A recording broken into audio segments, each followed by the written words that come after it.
What up, everybody? This is BSS. I'm your boy Lonnie. I'm here with the guys. This is episode 90, which makes me feel kind of old. Like 90? We've done 90 of these. How's everyone doing this week? I'm Well, not ready for the football season. I'm already dealing with some shit. work has been insane. Everybody just decided to come and just give us business, which is a great problem to have. But at Mhm. the same time, all my designers left and I'm stuck doing all the work. It is crazy. Bro, work. I'm so exhausted. I'm waiting for Santo to retire me, bro. Because I can't keep doing this. Bro, being an auditor is like I just like all right, man. I'm tired. That's how you know people are done, man. They're just like, look, I can't do this no more. Bro, my boss is living his best life. He's away with his family in Japan for 2 weeks. So I'm just by myself holding it down, dying. Fighting for my life while this thing is like Konnichiwa. I'm just like, That's crazy. I'm like, bro, don't ever come back. That's what I'll be like. Don't ever come back here. We gonna have some beef. Shit. You good? Ooh. all right. We have a lot of stuff today. We have a lot of news. I think all these niggas brought out in their topics this time because, like, last time they kind of left me out to dry. But yeah, it's also a good anime week. A lot of good episodes. Scott Shakuda was cooking. Lord of Mysteries, like always.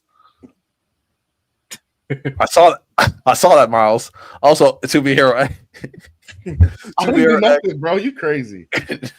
Wait, is I Lord of saw Mysteries space, is Lord of Mysteries mid? Ty. Don't start. Ty. Don't let Miles No, I did. You have to ask him how many episodes he watched. Ty, No. listen, But man. I ain't gonna lie to you. One episode is enough. But let me tell you what, right? Hey! I heard that the adaptation was mid. That's what I heard. I don't know. I'm just saying what I heard, man.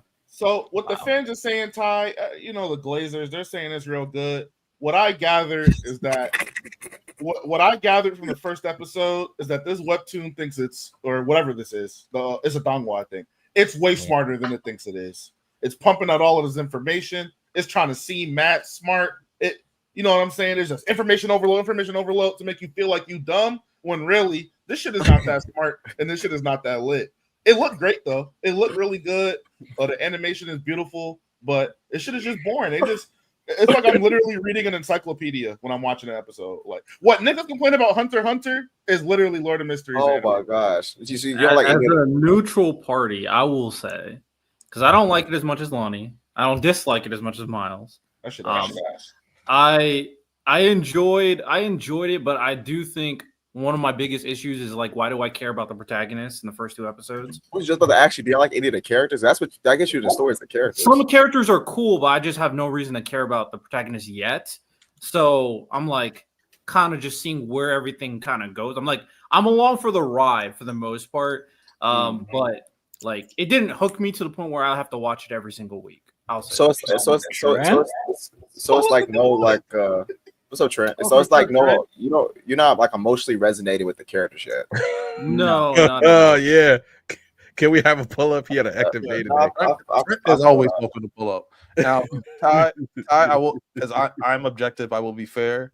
Lord of Mysteries is a lot. I'm not gonna be the one to deny that. Lord of Mysteries, it is a lot of information, especially like the first 3 episodes. Like the author even said, like, "Hey, I'm overloading the first 3 episodes so we can like get to where we need to get to at a certain point." Which apparently, after watching the latest episode, is going to be next episode. Like it's going to be the first big turning point. So I'm really excited for it. How many episodes have dropped yet? Huh? How many episodes have dropped? Like 8, right? Like 8? It's like the first big turn. Like Hi, a first. where like, have you been? No, I'm just saying. Like no. I'm just saying. Like I'm not saying like the first 8 episodes are boring at all. that's why I was wondering. I was like, damn. I thought 8 episodes of just information and dialogue or and monologue. Miles, Like, your face is crazy, bro. No. I'm just Wait, saying, like, Yeah, Miles cannot be trusted, man. I'm just curious because with all of the information and the wealth of knowledge being distributed, how many times did y'all have to rewatch episode 1? I think Lonnie, you said 2 or 3 times you had to watch one episode to fully get the gist of what's going on. That's crazy. I'm not gonna lie. I know I said that. I had to rewatch it. I had to rewatch it a couple times. I watched it twice. Damn! I ain't gonna lie. If I want to watch, I'm not watching. If I miss something, I'm not watching that shit twice, bro. Also, to be fair, the subtitles, the subtitles in the first episode, they were going crazy. So sometimes, like, you had to the subtitles are going too fast. But the dub version's out, and the dub version is fire. The dub version is I'll watch it. I'll watch it. The dub version is getting great reviews, and also none of the episodes are flopped. All the episodes. Ty, my stocks are with you. You let me know if I need to hop back in. I'm leaving it on you. No, just check. Miles, do me the favor. Just check out the dub. I'm not. Check out the dub. Just check out the dub. Wait, how many episodes of season 1 means no. I think it's getting 20. No means no. 20? That's a weird number. 20. It's like 20 or 24. I have to check. Probably 20. I feel like 24 is the norm. I'll probably watch it when it's like all done. That's probably what I'll do.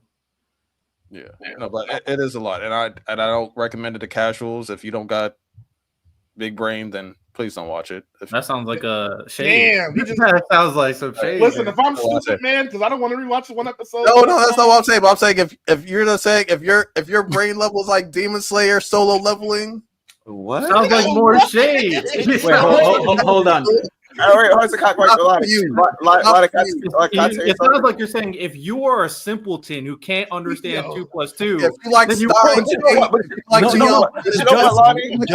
what's crazy is just 1 week after defending solo leveling is crazy, Lonnie. Well, you know what's crazy? I can defend simple story. I can defend simple story, Santo. The solo leveling's still great. I didn't say solo leveling's not great, but it's simple. It's a simple story. It's easy to follow through. It's great for simpletons. You know what's crazy, bro? Simpletons. So I was about to say, one of my English teacher told me in college, she was like, I basically wrote a paper and I was using a lot of flowery language expert. She gave me a deal and she said, I need you to redo this. She said, part of effective communication is communicating in a way that anyone can understand you. So same goes for storytelling. Same goes for storytelling. Like, that's just effective communication. If I'm writing a story, I only if that's why stories like One Piece, Avatar, kids stories are so popular, because anyone can enjoy it. So if I gotta be like a 300 IQ to like it, maybe the communication not as effective. I don't know. Hey, I would watch it. I don't know. Like that's what I say when I listen to some debates. I'm like, bro, sometimes you can tell, maybe not for everybody, but sometimes you could tell it's like, bro, he's just trying to sound smart. Like what he's saying is not coherent. He's just yapping. He's just trying to sound smart. Nigga, you watch one episode. Nigga, that's all I needed to watch. That shit had more info in one episode than some animes got in 10. I'm good. I'm trying to find the lore of Mystery's age demographic. It seems like most of it's from like teenagers. What do you mean? It's for kids. Yo. Is it not? Is it not for kids? But speaking of Lord of Mysteries, let me present this. They had a big event in China, and where they also revealed their roadmap. Yeah, they revealed their roadmap for the next 10 years. So we're gonna get dropping roadmaps. Yeah, they already dropping roadmaps, but it's a mid. It don't got motion, Miles. So hold on. Let's not pretend like we haven't seen mid shit get roadmaps before, bro. Whatever. Anyway, I'm not gonna lie.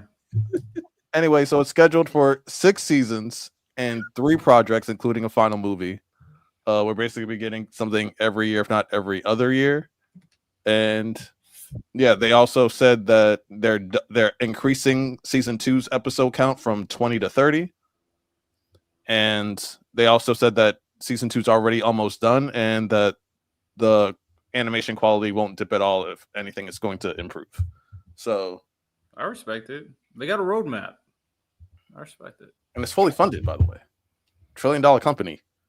I mean, China's really throwing its weight around, so of course they're going to fully fund it. But let me stop before I go. That's cheating. South said it best. If you can keep up with One Piece lore, you'll be fine in Lord of Mysteries. You'll be fine. Cap? Well, One Piece spreads it out better than. I'd agree with that. Yeah. I'm never mind. You got it, big guy. Random, say your truth. I'll be like, hey, just say pause after that. What you mean to spread it out? Yeah, never mind. Don't say it. We on that timing. Okay. Never mind, bro. Oh, hey, man. You know? No, but for real, it is like to be for real. Like I'll say this for me, it does seem like they.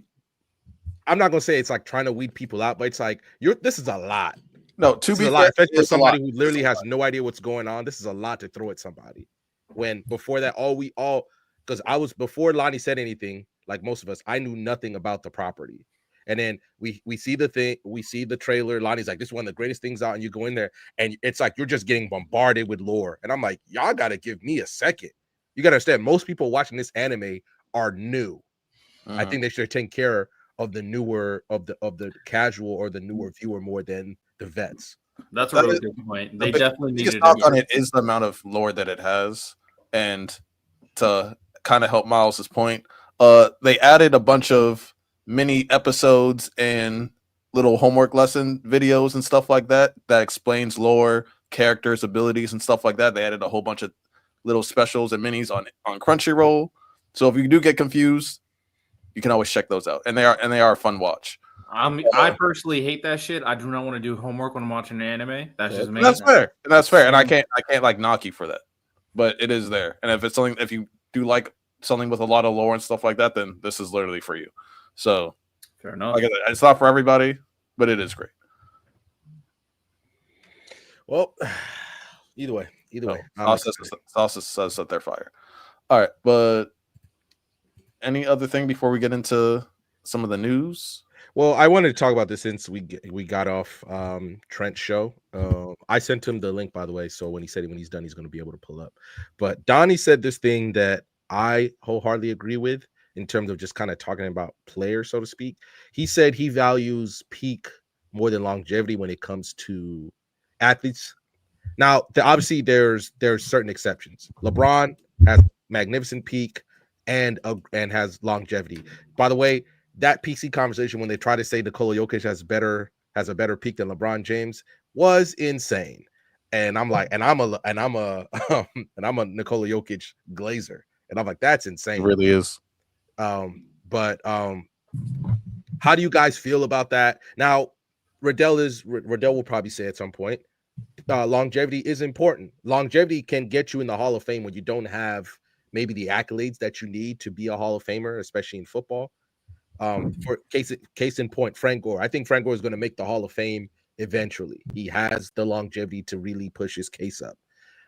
But how do you guys feel about that? Do you guys value peak over longevity, or how do you guys feel maybe that conversation should be had? That gives me a follow-up question for after we talk about this, because I do think maybe we should talk about the 5 highest peaks in anime or manga, because not all the best stories have like the greatest peaks. Like I think JJK peaked higher than some of the best mangas, but the overall product isn't in that category, you know. Mm-hmm. But I don't know. We'll see. I don't know what he's referring to be honest. I don't know what he's talking about. There's only one series that he could possibly be talking about. That's one of his favorite series. So we'll see if he's talking about that one. So we'll some series like I feel like their best moments kind of like outweigh because for instance, I'd say Hunter x Hunter, like the best of Hunter x Hunter is in league with whatever top manga you want to talk about. But if we talk about like the top, I don't know what top manga you're talking about. That's the thing. I'm not getting what you're up there. I just don't the best moment of a manga or anime doesn't mean that that's like where it's at. If that makes sense. Yeah, fair. Like Demon Slayer is a perfect example. Demon Slayer got some I have a good example. What's your example, Ty? Oh, I thought you were gonna save it. I was going to save it. I'll accuse myself. No, I think we all know. I feel like he's either gonna say Bleach or Gintama, and I'm gonna want to slap him. He's gonna say what? Sato, you know it. Sato, you know it's either gonna see me. I haven't said a word. He did not. Lonnie just threw Gintama out there to deflect. No, because he's laughing, Riddell. No, he's laughing. Gintama in there to deflect. Well, Gintama's a comedy. He should be laughing. He's laughing, Riddell. I wasn't going to say. I was not going to say. That's big brain right there, big dog. I wasn't going to say Gintama because I don't have the peaks of bro cooking. I wasn't going to say Gintama, but I was keeping myself. But I do think he was going to say Bleach for sure. Bleach. Why would I say Bleach for? Okay. Longevity in terms of peak, I think peak is more important because that tells you how like how good a player is, basically, to put it very simply. But I do think longevity matters. My thing is, when it comes to these sports, it's all about winning. It's about winning the game and then winning the championship.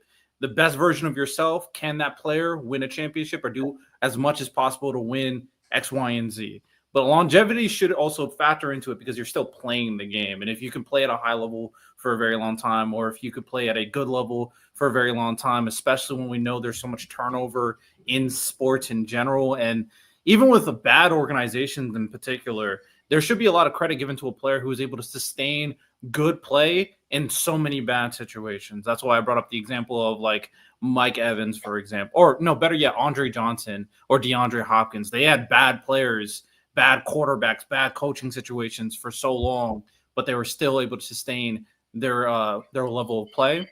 So there's so many factors that go into these sports conversations, but both have value. But I agree, peak is more important. That's how good you actually are. Yeah, I agree with that.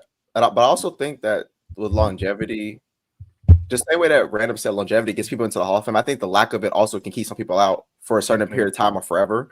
Like Sterling Sharp at his peak was a Hall of Fame caliber player. Like, but he just got in. Derrick Rose is a Hall of Fame caliber talent. Like Derrick Rose at his peak is Hall of Fame worthy, but he may never get in because he doesn't do it long enough. So it's like you need a mixture of both to be elite. Like if you have peak for 1 year or a couple or 2-3 years, you're probably not going to be looked at the same as if you had maybe just very good years for 10. I think a player that has 10 great years will be looked at better than someone that has 3 peak years. Like in the grand scheme of things, I think. But generally, I probably Miles, you said you disagree? Yeah, I actually disagree with that. So for me, like I really don't care about longevity much at all. Like it doesn't really matter to me. I think longevity is something that we can kind of apply to players that are all of like that elite, like echelon, that elite tier. Outside of that, I think a player's peak can sometimes easily define who a player is. There's a whole bunch of context that can go into why that peak is gone, injuries, age, things like that. But typically, I'd say if a player has like a 4-year peak, I don't care how long a player has played, they'll never touch what that person did in those 4 years, depending on how great that peak was. So, like, yeah, if you want to add it as like an extra notch when talking about the 1% of the 1%, like I'll hear you. But outside of that, I don't really think longevity matters that much. It doesn't. I actually agree with that. That's what I'm saying. I think people remember, not me. Like okay, yeah, not me. Like for example, if someone asks me at their best, who's better, Derrick Rose or another point guard, I don't care how long Derrick Rose played. But I'm saying I think generally speaking, certain players will remember more than players who played shorter times. I just think that's just like how generally they'll be remembered. That's not my standard though. I think you need like a good mixture of both. But Dan, I do have Larry Bird high. I do. So Ty, let's use Damian Lillard. Do you think people would say do you think Derrick Rose is better than Damian Lillard? At their best? At their best. No. I actually they're on the same tier. Yeah, they're on the same tier, but let's use that example. Let's say Derrick Rose better. Dame made the top 75. Derrick Rose didn't. Yeah. But it's because he's played longer. I think it's a toss-up, but one got the vote and one did because they just played longer. Like that's literally the only reason. This is not about getting into the Hall of Fame. I just use that as an example for Frank Gore. Like basketball is a lot easier to make the Hall of Fame than it is in football, just because they add more things into the Hall of Fame pot. Like if you start adding, like for instance, I don't think Cam Newton. I'll be one of those. I don't think Cam Newton's going to make the Hall of Fame, but if you add what he did in college, then he's going to make the Hall of Fame. But I'm just talking about how people would remember these players, right? Because Cam Newton also had a crazy peak. But are you going to say is that better than, let's say, Phillip Rivers? Phillip Rivers had the longevity, but Cam Newton had a better peak. Yeah, I mean, I think that's fair. My thing is, there's so many factors that play into how good a player is in any sport, because basically every sport's a team sport that we talk about, other than like, golf or tennis or whatever, something like that. So when it comes down to all these factors that can determine how good a player plays individually, it's really hard for me to completely isolate it. So that's why the other aspects of like how long the players played and what they achieve, I do think holds value. And if a player cannot elongate their career because of X, Y, and Z, and when it comes down to their peak, it's not like if there's a guy that's obviously better, then we all understand that, right? Like D Rose is like obviously better than like Eric Bledsoe. Then so we don't really need to have that conversation. But if it's like relatively similar, and then you know that this other player was able to elongate his career because of his skill set or because he stayed healthy, which is unfortunate, but it's a part of it, then you just have a longer sample size on what they were able to produce on the court, which should have a lot of value at that point. I'll give you an example. It's like the Jokic Embiid thing. Yeah, I think that's a good example. that's the one that I thought Random was going to mention because Embiid's peak is up. I think Embiid better than Jokic. Split my mind, but that's perfect, Miles. That's a perfect one. I think Embiid better than Jokic at his peak. Random, I agree. Random, I do have I don't think it's. I wish Trent was up here because I'd like to argue because I do think that peak matters a little bit more. I do think it's a mixture. I do think that there's a balance to it. But for instance, Josh Gordon, that 1 year on the Browns probably had like a top 10 wide receiver season of all time. But at the same time, if you actually average person, I'm gonna say Josh Gordon is better than Mike Evans, who was never even a top 5 receiver in any year, but he was in the top 10 range for X amount of years. So people are like, oh, yeah, he's a Hall of Famer. He's this, he's that. And Mike Evans is great, but at the same time, you can stack 2-3 seasons and still not going to equal out to what Josh Gordon did that 1 year on the Browns. Honestly, the best example of that is Michael Thomas. That nigga had a crazy year and then just disappear. You know what I'm saying? Like that year was like, whoa. And Yeah, a couple of years where he's pretty good. Yeah, no, he did. But I'm saying like his that 1 year where he broke the reception Where record. he was like 1,700 receiving. Yeah, yards. that's He what broke like the reception I'm saying. record. Like he had like good years before that. But I'm saying his peak year was like, oh, he is like the best, like arguably best receiver in the league, and then he just fell off like literally the next year he fell off. I think another good example is Jimmy Graham. So when Donnie brought up like Jimmy Graham, because Jimmy Graham is another example, just fell off, especially after he left the Saints. Like when he was really good, that dude was a freaking 6'8" basketball player. He's basically like, if you imagine LeBron on a field, then you probably would think of someone like a Jimmy Graham. But he couldn't sustain that. Whether that's injury, situation, he couldn't sustain that. So that's why it's hard for me to like, how can you say he's better than this guy who was never as good as Jimmy Graham, but it was like very, very good for a very long period of time. I think that's a little unfair to the other player at that point. So what do you need? I think we all all agree agree. with Jimmy Graham. Like if you judge him by his peak, there's not like really more than like 4 tight ends you could say are definitely better than him at his peak. Maybe. So I guess we agree that you need both. You need both of them, but I guess which one do you think you need more of? I think you probably do need more peak. You need more peak and longevity. But like for instance, let's just say when Wes Welker comes into the Hall of Fame, right? Let's just say and he's going up against. I think Julian Edelman's a better person. I don't think Julian Edelman's ever going to make the Hall of Fame. Yeah, I don't think he has enough accolades. I don't think he had in terms of. I think the accolades, if you want to talk team accolades, he has them. If you're just looking at his personal stats, I don't think he has enough. But his playoff I don't think he has enough individual. I don't think he has enough. I don't think is insane. His playoffs. I agree, but his playoff stats, he's only second to Jerry Rice. That is true. So okay, fine. Let's use Julian Edelman. Let's say who else? Okay, Julian Edelman versus Mike Evans. What you want to say? I'm just using. What about the longevity of their peak? That is actually a great question. But I think people are just going to look and say, when you're talking about, how about this? When you're talking about, honestly, you Hall could of Fame, it's just use Josh Gordon instead, because I guarantee if you ask someone Julian Edelman or Josh Gordon, none of them are going to say Julian Edelman. They're all okay. No, I agree. But whenever those Hall of Fame discussions happen, they look at you at your best, right? And then they say, okay, he was a freaking monster at his best. But then also, Julian Edelman also played for 15. I don't know how, I can't remember off the top of my head how long he played, but he also played for 15 years. He's second all time in playoff stats. He was always in the playoffs, always making plays. But the conversation always starts at your best, and then you go from there. Now, basketball, I don't know how that works for somebody who's maybe on the fringes, but I can't think of a player right now. Like if Jamal Murray, let's say Jamal Murray just keeps doing the same thing where he's mid. I'm just using him as an example. Oh, Devin Booker. Okay, fine. Devin Booker. Try DeMar DeRozan. Oh, DeMar DeRozan. DeMar DeRozan's going to play a long time. Y'all. But no, Jamal just threw me off. My bad, y'all. Yeah, I just it was the first play that came to mind. But if DeMar DeRozan, he's going to play. How long has DeMar DeRozan been playing? He's already over a decade. Is he 15? Is he 15 years?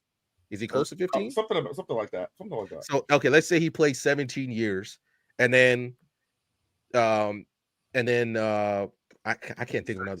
How are you going to quantify that about him being in the Hall of Fame? Like, cause how are you going to quantify his peak compared to his longevity? But the thing is, when we speak about in terms of longevity, it has to be a productive. It has to be productive. It can't just be like the years. I'm just like it can't be DeMar DeRozan plays 17 years, but like 8 of those years past his peak, he's averaging 8 points. Like, at that point, the longevity is like, okay, you were just hanging around the league. Versus somebody like let's say, like LeBron, which we talk about in terms of longevity, he's still putting up over 20. He's still putting up over 8 rebounds. He's still putting out over 6 assists. Like his production isn't dropping like that. To hone in on your point, Santo, for the wrestling guys, Chris Jericho is a good example of a person with bad. Who you been talking to? Who you been Chris Jericho. So I don't like wrestling. I think that shit.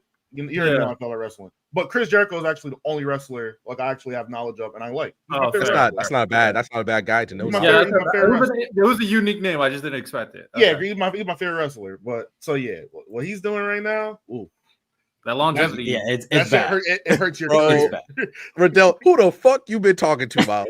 Like, I only know about Chris Jericho. Sounded like a dad right there. Only Chris Jericho. But Chris Jericho is a interesting example because he has like crazy longevity. Like what he's doing now with like the learning tree is like, yeah, whatever. Mm-hmm. But like he's been wrestling for so freaking long, it's kind of ridiculous. Mm-hmm. So that's why like when people are going to have like the all-time wrestling conversations, like Chris Jericho, like not just isolated WWE, he should be for those people who care about that stuff in like certain conversations for sure.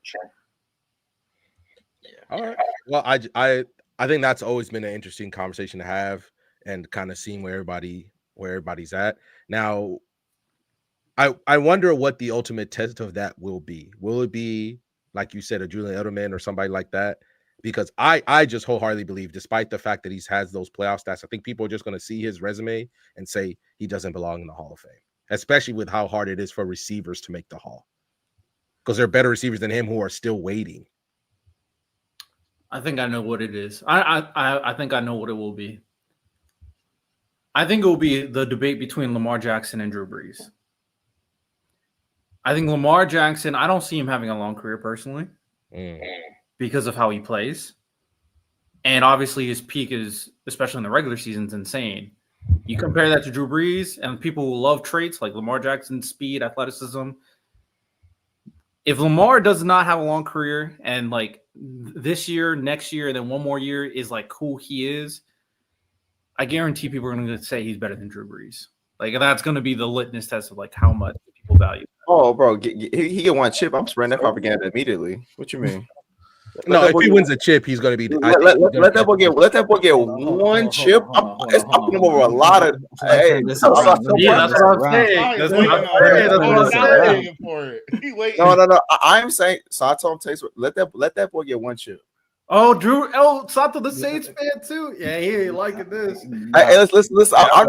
I'm just saying. I'm going to be pushing some nasty narratives. A lot of y'all fades Lamar get hop in front of them niggas, man. I'm just saying. He's I'm with you on one, not Drew Brees. Not Drew Brees. Wait, quick question. Is he not an argument for top 10 to get one chip? He not arguing for top 10? That's insane. I'm arguing for top 10. I'm with you, Ty. Top 10? But Drew Brees is an argument for top Pumped 5. up. I mean, Top Hey, 10. I you know what, Ty, I no. respect it, but top hold 10 on. sounds crazy to me. Top 10's Right a lot, now. Wait. No, I if said he wins the chip. if he gets one chance, hold on a second. How If he many gets niggas got one two chip- MVP?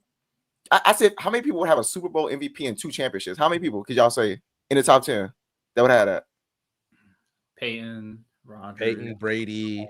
Brady. Drew Brees should have at least one. But He Brady, don't. Joe Montana. But he don't. So Peyton, Brady, Joe Montana. Does Brett Favre? Brett Favre has one. Brett Favre. Lamar Brett John Favre. Elway. That's gonna be an interesting one. Oh, that. Lamar Brett Favre. I'm not mad at that. I'm not mad at that. I'm okay. I'm okay with that. I'm not okay with Drew. Drew Brees. Hey, so it's not what you're okay with. It's what will happen.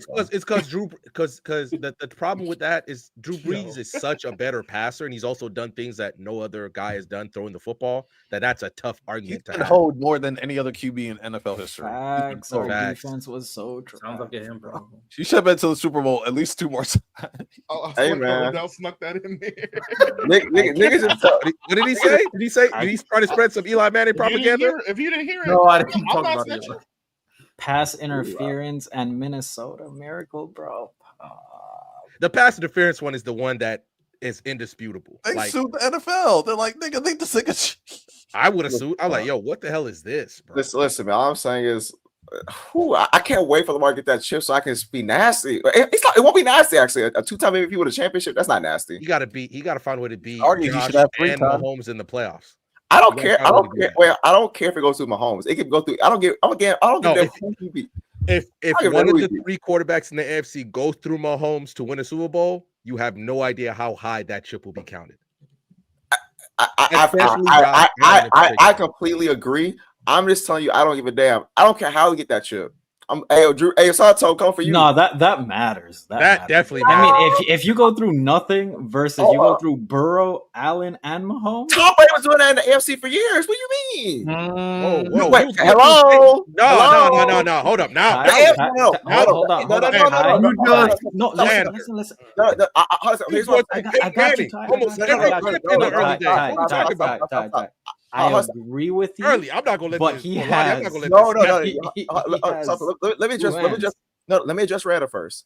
I'm saying there are many years because he stopped being Payne back in 2000. Payne beat him every single time after that. So a lot of years he got the Super Bowl, he did not beat top tier players. Like that's just a fact. Like I'm sorry. Early Tom Brady was beating Peyton Manning. I get it. He wasn't after better, that.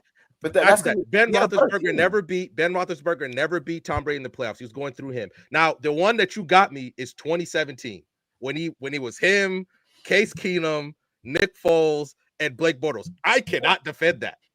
But also, that's Ben Roethlisberger's fault because he let Blake Bortles go into his crib and drop 50 on their ass. That's insane. But what Ty is saying also, it's the fact that your division is ass. Also, let's pretend like your division's any better. The point I'm making is that the AFC throughout his career, for the most part, was the weakest. Now, I said the AFC throughout Tom Brady's no, career. I'm talking. You propping up Jake Delhomme. You propping up Jake Delhomme right now, Santo. That's what we doing. You propping up Miami Dolphins in general. The Carolina Panthers have this great history. Bills. They had Cam Newton and Matt Ryan. and Matty Ice. They had 2 MVPs in their division. So that was the better division. So they got Mr. Choke Artist. They got Mr. Choke Artist, and in both the regular season and post. Y'all have Mark Sanchez. You had He made as many Fs. He made 2 FC chips. Nigga, I could be just. That's on y'all. Huh? What? I'm saying that's on that. That's that. Thank you for saying that. The AFC Championship. That's No, not. that goes to my point. That conference was ass, or not ass. It wasn't as good as the NFC. The Jets. You can say it. The Jets made the AFC That is my champion. point. You can say it. That Nobody believed them. Nobody believed in Buffalo before Josh Allen. Like the Jets making it twice is why I'm saying it's not. It wasn't as strong as the NFC. Like it just wasn't. Okay, so I'm gonna say this. The only thing I'm gonna say is not conference. You want to say division. Division, you got it. Division, you got a conference. Yeah, conference. we had one of the worst divisions. Period. But Conference. Ben Roethlisberger's there, who's a Hall of Famer. Like Peyton Manning, who was the best quarterback in the league. Best quarterback. People still believe he's better than Tom Brady right now. We had Phillip Rivers and and LT to deal with. Like, go ahead. Other than Aaron Rodgers, Matter of fact, you do Drew know Brees. LT got hurt in that game. Y'all beat him, by the way. But go continue. Shit happens, Ty. I'm just saying you said LT, but you didn't actually go through LT. But my fault. We did. He just couldn't keep fair, up. they also beat. son. I know what money. Tom Brady and the Patriots also beat the best LT. You know what I'm saying? Best Belt, LT. man, belt. Tom Brady and the Patriots also beat the best version of LT 2006 when he broke the record for just scoring touchdowns. They beat that version of him too. So the one got hurt. He played the whole fucking game. We dealt with the Ravens. What we talking about? With Joe Flacco, I mean they were elite. Before it was crazy. Joe Flacco, I played that nigga every single time. Yeah. No, Tom Brady had to deal with Ravens. The literal last time they played, he did not outplay him. The literal last time they played, he did not outplay him. Doesn't Flacco has a 2-1 record against him, and he outplayed him. He like actually outplayed him. It's not like that Mahomes shit where Mahomes plays better, but his team wins. Joe Flacco was outplaying that nigga. No offense. God. Actually, all offense. All offense. I respect it. That nigga had like 0 touchdowns and 2 interceptions against Joe Flacco and them, bro. That nigga was not playing, bro. I mean, the Ravens had great defense, but so did the Patriots. Bill Belichick, you know the spike. Ray Lewis, the greatest middle linebacker of all time, the greatest coach of all time. Hey, Bill Belichick, the greatest coach of all time. Is he defensive player of the year? Is Bill Belichick the greatest coach of all time? Lonnie, what? No, now you can hear me. Now you can hear me. Okay, true. All right, now you can We're hear not me. gonna act like the Ravens didn't have one of the greatest defenses of all time. Y'all got freaking cameras in niggas' locker rooms. Like, come on, bro. The Ravens were cheating too, Ty. The Ravens were cheating too. They got caught? Yes, they got fined. They got fined? And they lost draft picks. We don't talk about that Ray Lewis. What was it? The antler spray? Yeah, we don't talk about that at all. All of a sudden, bro ruptured his bicep and he still played the Super Bowl somehow. But yeah, sure. And they caught the deer antler spray, but that don't count. It don't count because it's not the Patriots. I got you, big dog. Wait, I didn't know. So you on this big dog is getting. I'll say so. We're saying that. So that goes to AFC full of cheaters in the AFC. That goes my point, bro. That shit was weak. The bro. NFC was not as. Hey, guess what? The Falcons got caught cheating. The NFC, we get it out the mud. That's why Eli got the shit out the mud, bro. You did. Hey, keep up with the Saints, and that's a heavy ring. Going against A-Rod and Brady, that's a heavy ring. We agree. We agree. Now, the problem is with your argument about the NFC, other than Aaron Rodgers, Drew Brees, and a little bit, I guess, 1 year of Cam Newton and a little bit of Russell Wilson, I think the NFC was always the inferior product. Most of the great offensive, great quarterbacks were in the AFC. I'm talking teams, bro. Like I think the teams. The best teams were in the AFC. The best teams were in the AFC. I'm talking the conference as a whole, bro. I think the Ravens, the Steelers, the Patriots, the Colts, even the second Colts with Andrew Luck, the Chiefs. Even though, once Henry got the Chiefs got better. Team. Oh, and then the Broncos when Peyton Manning went to the Broncos, and then they had a top. Then they had like a top 10 defense of a top 5 defense of the decade. And they got smashed by the Seattle Seahawks by 40. They won the first time. They won the first time? Or was it the second time, Lonnie? You mean the second time? They didn't play them the second time, friend. Brady had to clean up. Brady just had to beat that team that Peyton couldn't beat. But you got it, big dog. I'm spamming. Oh, yeah. I mean, they all were. All niggas got injured, bro. It's okay. Who got injured? Wait. Hold on. In that Super Bowl, other than I believe one of their corners ended up fracturing his wrist in the game. The one that picked off Brady got injured, bro. That's crazy. That one dude, Cam Chancellor, Hall of Famer, was healthy. Earl Thomas, Hall of Famer, was still healthy. They weren't healthy. They played, but they weren't healthy. Okay, then the Super Bowl, no one's healthy. Nobody's healthy in the Super Bowl. Come on, Ty. Okay, so they weren't healthy. I agree. I'm saying you agree. Then nobody. Okay, if you want to do that, then by the end of the season, most teams in the Super Bowl, Tom Brady was healthy. Tom Brady got that special stuff from his trainer. He's healthy. Tom Brady's healthy. Tom Brady got that special stuff. He was healthy. Let's move on though, because I don't want to turn this into this. This was fun though. This was for real fun. Longevity versus peak. Ty, get that hate out your heart, especially now that you saw the GOAT wearing the one-piece shirt and you still got that hate. Luffy does not subscribe to any of Tom Brady's crimes. Crimes is insane, bro. Crimes is insane. Hey, man. The only one committing crimes is his ex-wife. Whatever. Oh my gosh. I mean, she told him to retire, so.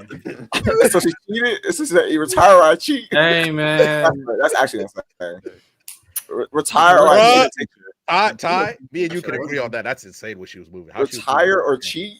I imagine you Tom Brady and you just hear a bunch of like you just walking by because like they're training at your house. You're just walking by, you hear a bunch of grunting. You just think, oh yeah, they're doing judo like they're supposed to. Nah, nigga, they ain't doing judo. I ain't gonna lie. When he retired and then I retired after being into 3 months with his family, it's crazy.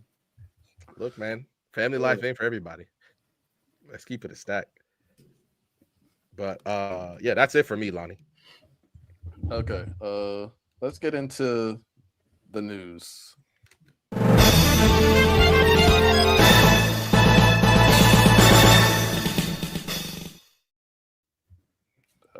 I got a couple things on the news that I want to say. First of all, I want to start with Solo Leveling. I actually think it's a really cool project they're doing with the Solo Leveling doing a 6K global run that will help children in Africa get clean drinking water. That's actually really cool. Like I actually like that. Mm-hmm. But I want to focus on like when we go, we have to stop denying Solo Leveling's motion, bro. Like at a certain point, Solo Leveling got motion, bro. That shit got motion. It does. And it can be mid. Two things can be. And I'm saying, and I keep saying this, bro. And I gotta really watch it down. There's something in that story that niggas just love, and I don't think it's just aura. It's something else, bro. It has to be. Niggas are obsessed with 11, bro. It's a very simple story that touches all the right buttons. Because even me going, it's also very easy to reread as well. You can easily pick it up and reread it at any time you want. And you want great fights? It's in there. There's also, which is crazy because people downvoted it. Remember when he finally gave his mom the cure and he cried, and that was a very emotional episode, and people hated that for some reason. But that's also a very great moment. It's handled very well, and I don't understand how people got that. But what's crazy and random is that it got such a reaction out of people. That's what you. Mm-hmm. Hey, I'm about to say there's something to say. There's something to be said about the emotional resonance that this series has had on people. Like I don't know, man. Hey, simple stories are great. Like as long as you execute it well, like things like Sakamoto Days, Kaiju number 8, Demon Slayer, Solo, like those are all simplistic stories, but they all cook in their own ways. We've all. I'm not saying that you're not saying that, Tonto. No. I'm just gonna preface this. I'm not hating, but I do think a factor of Solo Leveling's impact, it was the timing that it dropped. Literally, it was the only thing we were looking at that time. That's true. Yes, its impact is going to resonate a lot more versus it coming out if it came out now, I would say the impact wouldn't be as high because there's so much things going on right now. I agree. I agree to it. I agree to an extent. Like I think that when you're like the first to do something, you're going to be the one that people talk about the most. Just generally, or the most, not the first to do something, but more so like you're the first that got really big in this maybe niche or genre that at least I could think of. But yeah, I'll at least say season 1 dropped alongside other Titans, and season 1 did extremely well in that regard as well. Thank you. It wasn't just season 2 that did good. So I'm not necessarily sure if I really buy that. Season 1 dropping alongside 1,000 Year Blood War Part 2, among other things. I think that I've actually been thinking about it. What I could possibly believe be the reason why people are so attached to the story. I think there's something about a character that is perceived as weak, especially a male character that's perceived as weak, but has the confidence and wants to kind of overcome something, and seeing them actually do it over and over, time and time again. Like as a male, you can kind of resonate with that and say, hey, maybe I can go out and do the same shit, right? I can go work out, I can get right, and I can overcome it, I can become stronger. And I think, go ahead, Santo. No, I didn't. I'm just saying, I think that's what a lot of people are grasping onto, that particular aspect of it, because you're right. It can't just be fights and it can't just be aura. And I'm thinking, what is the only other thing that I feel like is a heavy reoccurring theme? And it's him overcoming and being better than he was the day before. So that's where I'm kind of coming from. But so what would be the reason why One Punch Man isn't as popular as Solo? Well, it's more of a gag. It's jokey. It's because it's comedy. Yeah. Well, it's supposed to be a parody, and there's a see.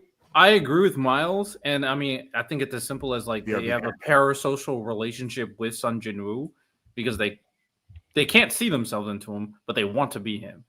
One Punch Man, you can't do that because it's a parody. You're detached from who Saitama is because he's supposed to make fun of that whole premise and that whole trope. I also think it is animation. I also think it is aura moments. I also think it is very simple to understand as well. I think all these factors play into it. I mean, it's the same reason why the isekai genre is so freaking oversaturated. Everybody wants to go freaking disappear into a world and become this OP character. I think Solo Leveling probably just did it the simplest and the best for the casual fan. Because a lot of the other isekais can be like very cringy, I'm not gonna lie. I think we also forget that like Solo Leveling was just as big before the anime came out. It was like the #1 selling manhwa for like 5-6 years in a row. It was outselling some of the biggest Shonen Jump mangas. Like I remember like when the first few volumes were coming out, every time I went to the bookstore, oh, we're all sold out. We're all sold out. Like it was selling like hotcakes.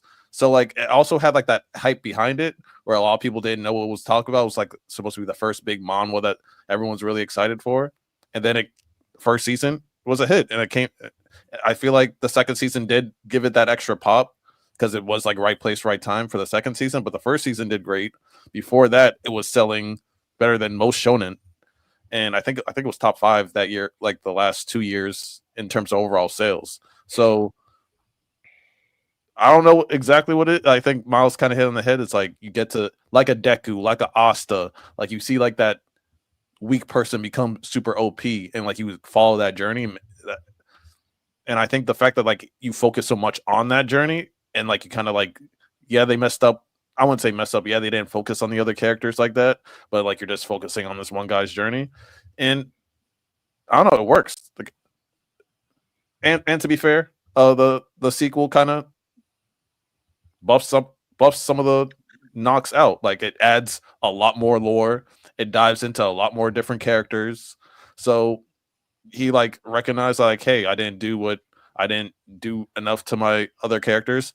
Let me flesh it out more. And now we're going to get this whole multiverse thing that we don't even know. We'll see how that goes. I was just about to mention that too. I think what the author has done to build on the property is for everybody who's been rushing to read Solo now, when they're going to be finished with the first story, they're going to be like, oh my God, there's still so much left, especially now that I can't remember, it's either the manhwa or the light novel is finished for the sequel's done, and then now when by the time they're done with that, you think Sister Leveling, that's what they're calling it, they don't know the official name, that will be done. And then who knows what other parts they could be. Maybe they're going to focus on that Chinese hunter who you never really get to see what he does in the story, but you know he's very strong and one of the few people in the world who doesn't back down to Jinwoo no matter at what level he is in the story. So there's so much potential that has already been shown for the property to actually have.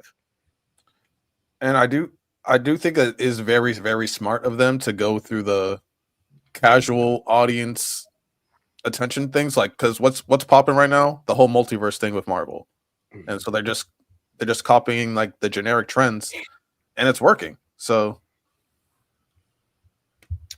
yeah. Shout out that mid-series, man. Hey, man. Nah. Hey, and also it's helping my people, man. I'm always gonna be like, absolutely, Ty. Help the people out. Help the people out. Mm-hmm. Fair. Something else on the news is that Delta Airlines, they got Crunchyrolls on the TV sets, and when you fly on the plane, I think that's fire. Because first of all, like being able to watch anime, because like I wonder how the Wi-Fi is going to be. I wonder if you have to pay to do it, which most likely. Most like any of the other TV shows or movies on the flight. Yeah, they're not, obviously they said they're going to have like 50,000 episodes, but I don't know how much of the catalog you can actually put on a flight. But they usually, because to even use the last time when I went to go to Lonnie's wedding in Spain, they always have a good selection of stuff and it's free. Oh, okay. It's free because you're technically paying for it when you pay for the ticket. So I'm interested to see what are they going to region lock it so certain flights only get these things and other flights get what? But I'm very interested because you could see a lot of people. That'd be crazy where somebody say, "Oh, how did you get in the anime?" Oh, I was flying to Chicago, and I watched freaking Solo Leveling for the first time, and now that got them to hop in there. That's very smart, and it's crazy that nobody ever thought of that until now. That's where I'm at. It's like it's like what we've been saying, like, or at least what I've been saying. I think we're literally in the generation of anime or the era of anime where it's becoming mainstream. Like, I would have never pictured this 10 years ago. Like, I really wouldn't. I'm flying Delta from now on.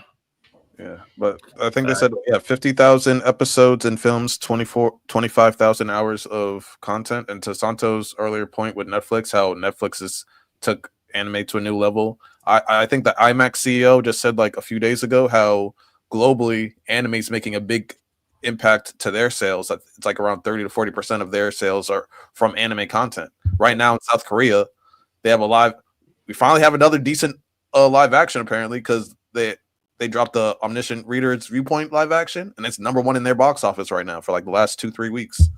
So, and their companies are seeing that anime has real motion and there's real money behind it. So, good, because some live actions can go crazy. I respect the fact that they're willing to kind of keep trying, but some of them, I'm like, yeah, I knew this wasn't gonna really work, but I'm glad that they're able to work that out. That's really cool. Now I wonder what other places, because you've seen, like, for instance, I'm not going to be able to go to the One Piece, I'm not going to be able to go to the Dodger One Piece night, but I have a friend going to the Demon Slayer Dodger night, and they're getting the snapback. Hold on. Angie doesn't want you to talk because she just sent in a $2 super chat. Delta has Battle Shonen Spirit. Is a Battle Shonen. I hope so, because I've been seeing too many news about planes constantly either crashing or having to come down. And all I'm saying, I was feeling a little black pill. Then I said, "Hey, we're gonna add anime. So is it time to risk it?" Like, have you never flown? No, you've flown before. No, I've flown plenty of, but I don't know. Maybe it's because I'm in the news cycle more. But I feel like I'm constantly seeing. I ain't gonna lie to you. Riddell. I don't want to talk about that. Getting canceled? Oh, you gotta leave somewhere? No, it's not that. I don't want my planes crashing. Like, what the hell? Oh, true, fair. More stuff to watch is always good, though. Like when I fly, I'm just good old reliable. I turn on a Dark Knight every single time. It's a pretty lengthy movie. I usually travel within the U.S. It's gonna get me through the flight. So being able to watch, you know what I'm saying, 5 or 6 episodes of an anime, get into something new. I just think having options is always great. Now, how many, like, I wonder how much is it going to move the needle in terms of like I don't know if they're going to have a metric to track what people are watching, because I'm assuming all of the other airlines are going to have to eventually follow suit. Or there's going to be a thing like how Hulu's doing. We're going to buy up these anime. We're going to buy up these anime. This flight only will have this. This airline will only have that. I wonder how crazy it'll kind of go when, you know what I'm saying, money is involved, because money changes a lot of dynamics. So you're talking about, let's say One Piece is licensed to American Airlines. Yeah. Demon Slayer, you can only watch it if you're flying JetBlue. It'd be crazy. Everybody needs a way to make money, though, and that's why Hulu and all these companies do the same thing where they buy these rights. There needs to be a way for us to fairly gain money at the end of the day. So if we got to split up, let's say Bleach, Naruto, One Piece, they'll do it. If we got to split up JJK, Demon Slayer, Attack on Titan, they'll do it. Whatever can guarantee that they have money in their bottom line, they're going to always do. These are companies at the end of the day. For sure. I mean, I'm not going to hold you. I'm different. But if somebody's like, for instance, are you telling me people going to be like, well, Spirit got One Piece somehow, so I'm flying Spirit from now on? Yeah. That is insane. Okay, so you're muted, Miles. If the flight is going to be like several hours long and you need like a long anime, then maybe. I've flown Spirit one time in my life with my mother, and I said, "Mama, I don't care if these tickets are free. I'm never boarding this. I'm never using this company again. Yeah, but you also have fans of series or products, people or things that that they are willing to do something like that to support what they enjoy. Like, hey, I mean, I might have to grab a hour flight of Spirit, but it's supporting One Piece. Like, here you go. Okay. He's cooking. You remember? I don't know if you saw the interview with like Gunther. He's a wrestler. Yeah. And a fan met him, and the fan told him that he drove 11 hours to meet him. And Like, Gunther was like, "Don't do that." Yeah, you shouldn't have done that. 11 hours is crazy. Fans will do crazy stuff. Like I 100% agree with Santo.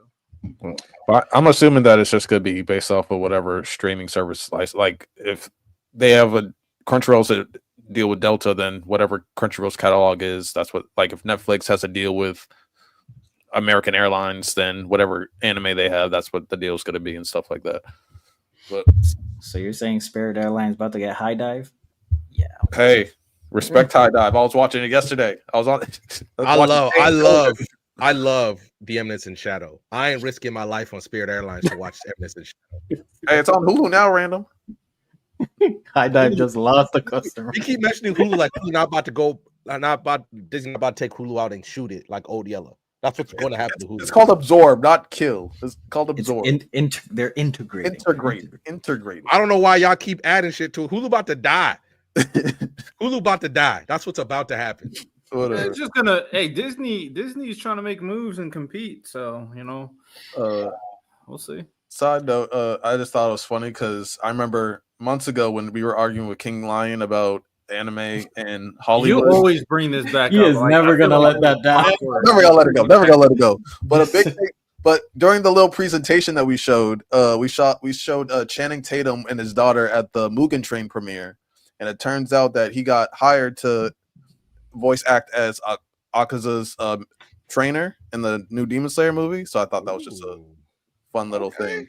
Oh, that's a minor because I don't even remember that even scene. Okay, respect that. That's a cool way to have a big guy in the story, though. I like that. He should use his Gambit voice. Ooh, I can't even remember what he's. But some other lighthearted news before we get into a little bit more serious thing. One Piece movie was announced, and then also a new Naruto movie coming out October 10th of this year. Apparently, was just announced as well. It's Naruto's birthday. Oh, I wonder what the movie's about. I am also actually very curious about that because with Boruto getting so much love now, the manga, and Naruto stocks are clearly going up. It should focus on Naruto though, more than likely. I don't think maybe Boruto will be in it. I don't know. Apparently, the most watched anime on Netflix for the first half year has been Naruto. It has been Naruto. That man, that boy. I'm hoping they kind of go at the angle of showing us like in between like the last and Boruto stuff. I agree. I wonder, but that probably will be more slice of lifey. I would love to watch a Naruto slice of life. I'm with you. Anyway, for my boys, more battle shonen should have slice of life. Give me a Naruto movie when Nada is giving birth and him just going through that. Nah, Santo, you cooking for real? That'd be fire. Santo, a Shadow Clone would be there. Chill.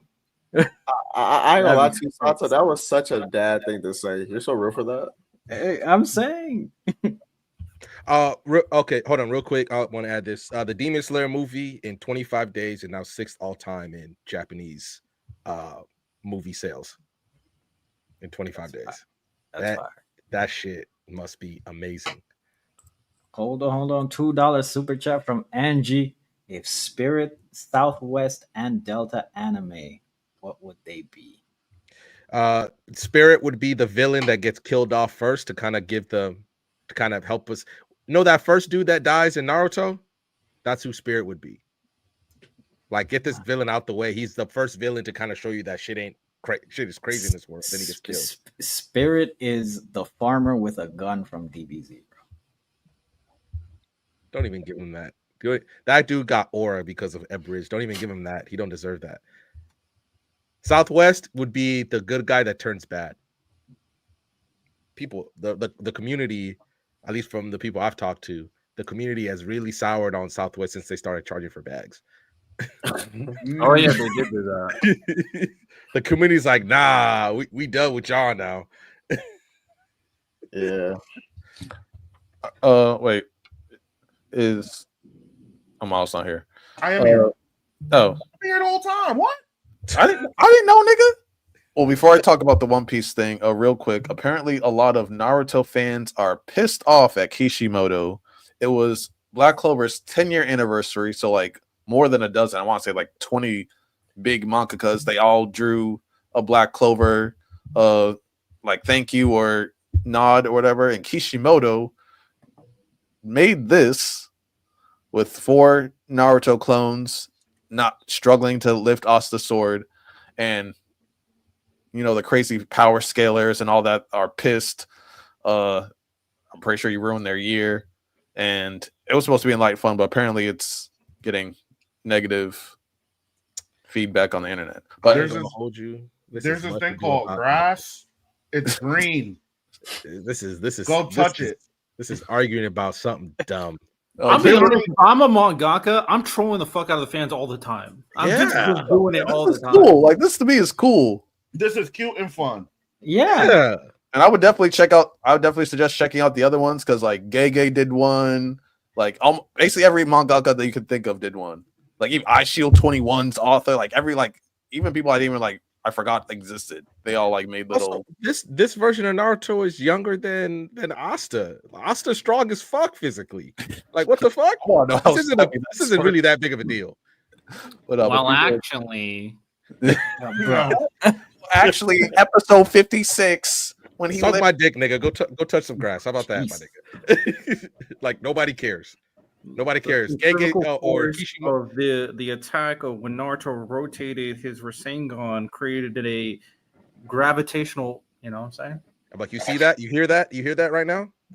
That's the Huz running away because what you're saying right now. Okay. So people just need hugs, man. And more serious news, though, the One Piece fandom is at it again, with their random bullshit. A lot of people have been attacking the new Vivi actor about her looks and stuff like that. Someone asked Oda directly in the Shonen Jump comments about why she looks the way that she looks.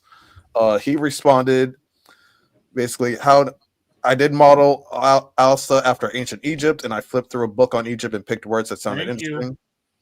It seemed I managed to pick a nice name.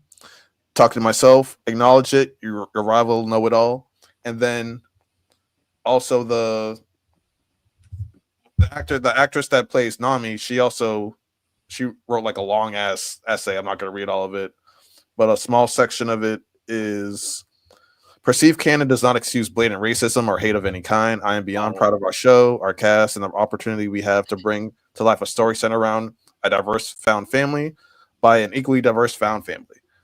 But yeah, she's getting a lot of hate. If you've seen Bridgerton, she's a great actor. She's in some other stuff too. She's gorgeous. Alabasta is in the desert, Middle East vibes. I don't get the hate, but so wait, Hell is black. Hell is black. Cobra is black. Daz Bones, who's introduced in the arc, is black. Crocodile damn near black. Everybody that was introduced in Alabasta, for the most part, like three of Crocodile's crew members are black. Bro, they're literally in Egypt. The same way Dressrosa is literally Spain. The same way Wano is literally feudal Japan. I'm sorry. You got to stop being afraid of black people at some point. You got to stop being afraid. These characters are black. And she's not even black. Cobra is black. Her pops, if you read the manga, if you look at the anime, he black. It's okay, guys. As long as she's faithful to the character and she adapts it well. Why the fuck y'all be over whooping for nothing? This is a crazy over whoop because you're afraid of black people. It's sad. And I think she's Middle Eastern, but Vivi looks kind of like Alabasta's kind of a Middle East vibe anyway. So people are freaking out because people are attacking her online. Because she's dark. She's darker skinned actor. They casted a dark skinned character for that character. Bro, this is the same series that has a fucking skeleton in it, and Chopper, And he's black. But we're mad. Brooke is indeed black. Yeah. Yes. But we're mad about. All right, bro. I'm gonna lay out. Now, I'm be honest. Like, I had no idea Vivi was black, but like when I talked to Miles about it, and when he said she's Egyptian, it's like, oh, that makes sense then, because her dad's definitely black for sure. Cobra black as fuck. For sure. It's not even a question. And I'm like, okay, if they're Egyptian, we know that black people live in Egypt. Who cares? Like, at this point, like, Oda's the one who picks the cast. We argue with Oda? He handpicked her. It's just Oh, ridiculous. then that's even worse, bro. Like, what the fuck? Because he picked everybody else and he's nailed basically every casting. Like, I have no issue with any casting that he's picked so far. But I'm gonna be honest, this has been a reoccurring theme with the One Piece live action. I don't think Zoro got too much hate, but people were hating on the Sanji casting. People were hating on the Luffy casting. Like, there's just been a lot of hate going around. People are gonna just find something to be angry at. People are also angry at Robin. She's not busty enough.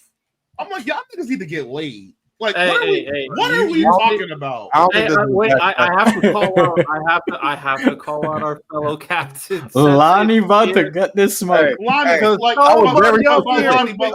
I was low key trolling.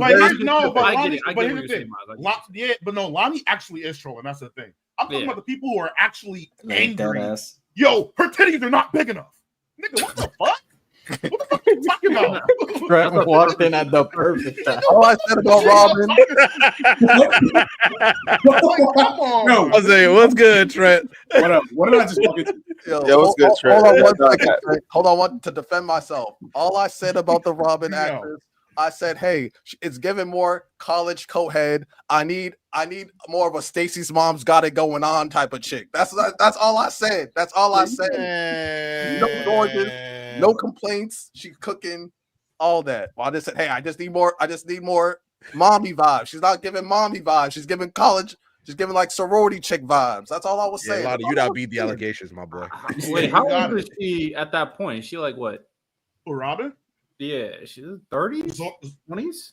Is she that old? I thought her and Zoro were the same age. No, she might be 20. No, she's like 28. No, you're right. I thought she was closer to like Frankie's age. She's like 28. Yeah. How old is Robin? Yeah, she's 28, and after the time skip, she's 30. Damn. But Zoro is like 19. When you know the story, you lit. How old is Law?